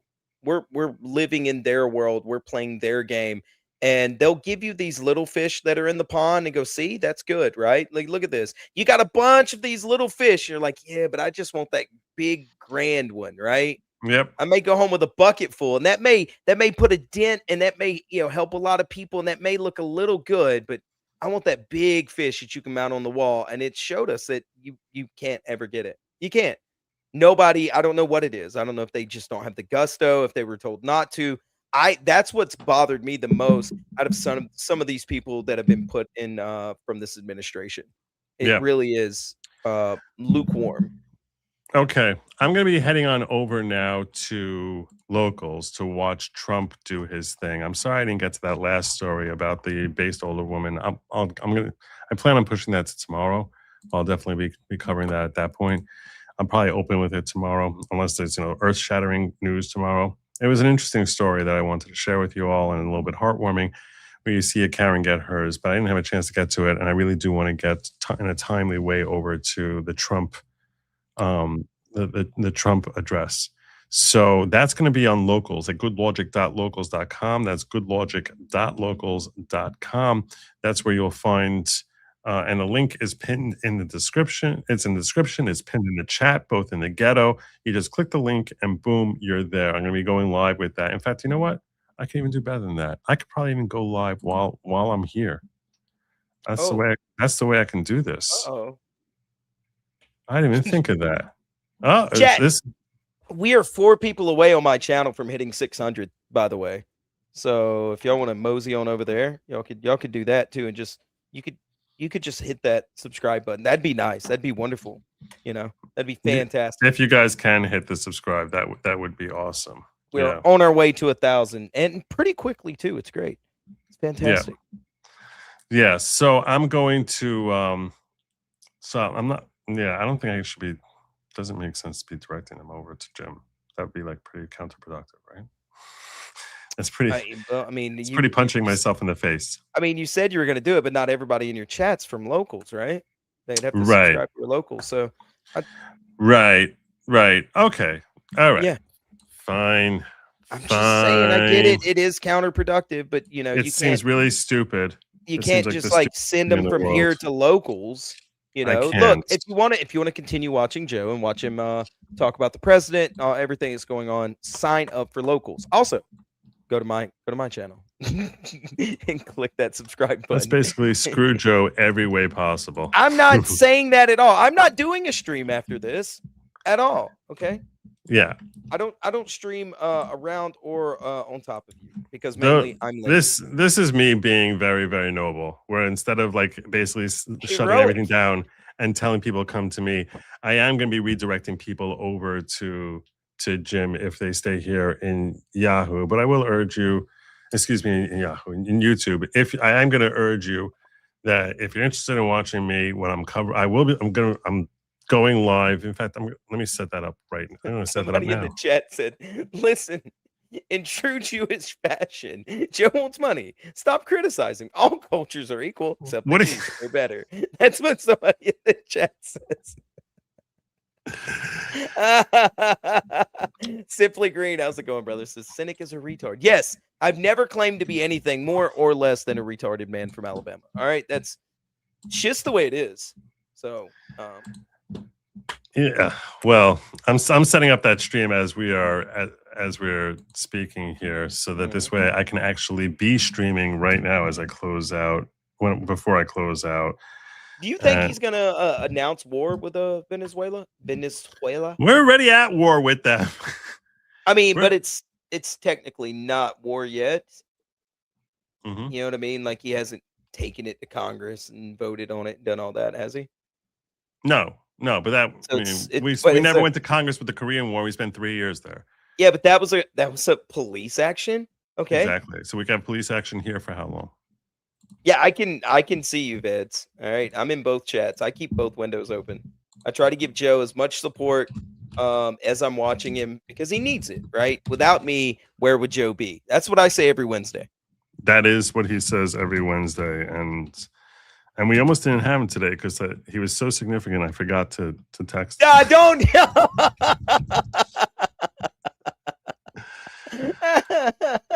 Wow. I'm just saying. I'm just. You know. I'm we're putting all that about out being there. open. We're all being open. That's and what we're gonna honest do. here. If we want to be honest about everything, all right. Literally last week, Joe was begging me to be back here for you guys. Yeah. No, I totally remember that. So, anyhow, I am live now over on Locals. Mm-hmm. It sometimes takes an extra minute for it to kick in over there, so I don't know. But I am streaming there live now. No, I'm on your Locals. That's the first time. It's a feature appearance. You're gonna have to pay more. You're gonna have to up your Locals rate. Yeah, I am gonna have to do that. So I think they say I can't live stream until 18 seconds from now. So it doesn't go until the actual time clicks in. I hope this works. So I'm not saying I can't live stream until supporters until it has started. Okay, so they see me over there. Okay, cool. All right, sweet. So I'm live over on Locals. They don't hear you over there though, because I have a separate StreamYard over there. Oh, but I am. So I am going to be shutting down over here on YouTube and in the ghetto. I urge you guys, click the link, follow me over there. I'm going to be covering Trump's address. I don't know if he's going to start right away or if we're going to be a while. If not, I've got some other stuff I can share with you that I definitely would like to. So I definitely am looking forward to seeing you all over there. Tell everyone where they can find you, please. F.S podcast. Go follow me. We're 3 away from 600. It would be very exciting if we could get to 600 tonight. That'd be amazing. I would get to tell my co-host that, and they would say, "Thank you, Cynic. We appreciate it." And we do fun things over there. They do. Come check it out. And if you have anything you want us to cover, you can always follow me at Ambient Aristotle or Stimulated Cynic on the Twitters, and say, "Hey, I've seen this guy on the internet, and maybe you could cover him." We're always looking for new people to talk about. So all right. No, people in Locals can't hear you, so they just see me looking at you and waiting for you to finish very patiently. I landed the plane pretty quickly. All right, you landed the plane sufficiently quickly. It was good. Thank you. It was good. So those of you who are not on Locals, I'm just going to remind you that God willing, I'll be back here tomorrow evening. You should come on over as we're going to have a great time over there. And yeah. What am I supposed to tell you this? What else was I supposed to tell you? Oh yeah. If you see, don't the lab meat. No. Lab meat was never meant for you. Okay. Who's it for? Who's it for, Sin? They, them. They, them, precisely. Yes. They, them never was meant for you. Don't touch it and do not eat the bugs. Don't do it. Don't even think about it. Just don't. Seriously. YouTube it's and Christmas ghetto. and Hanukkah. Locals, stay right where you are. Everyone on YouTube in the ghetto, have a good night and Godspeed. Bye.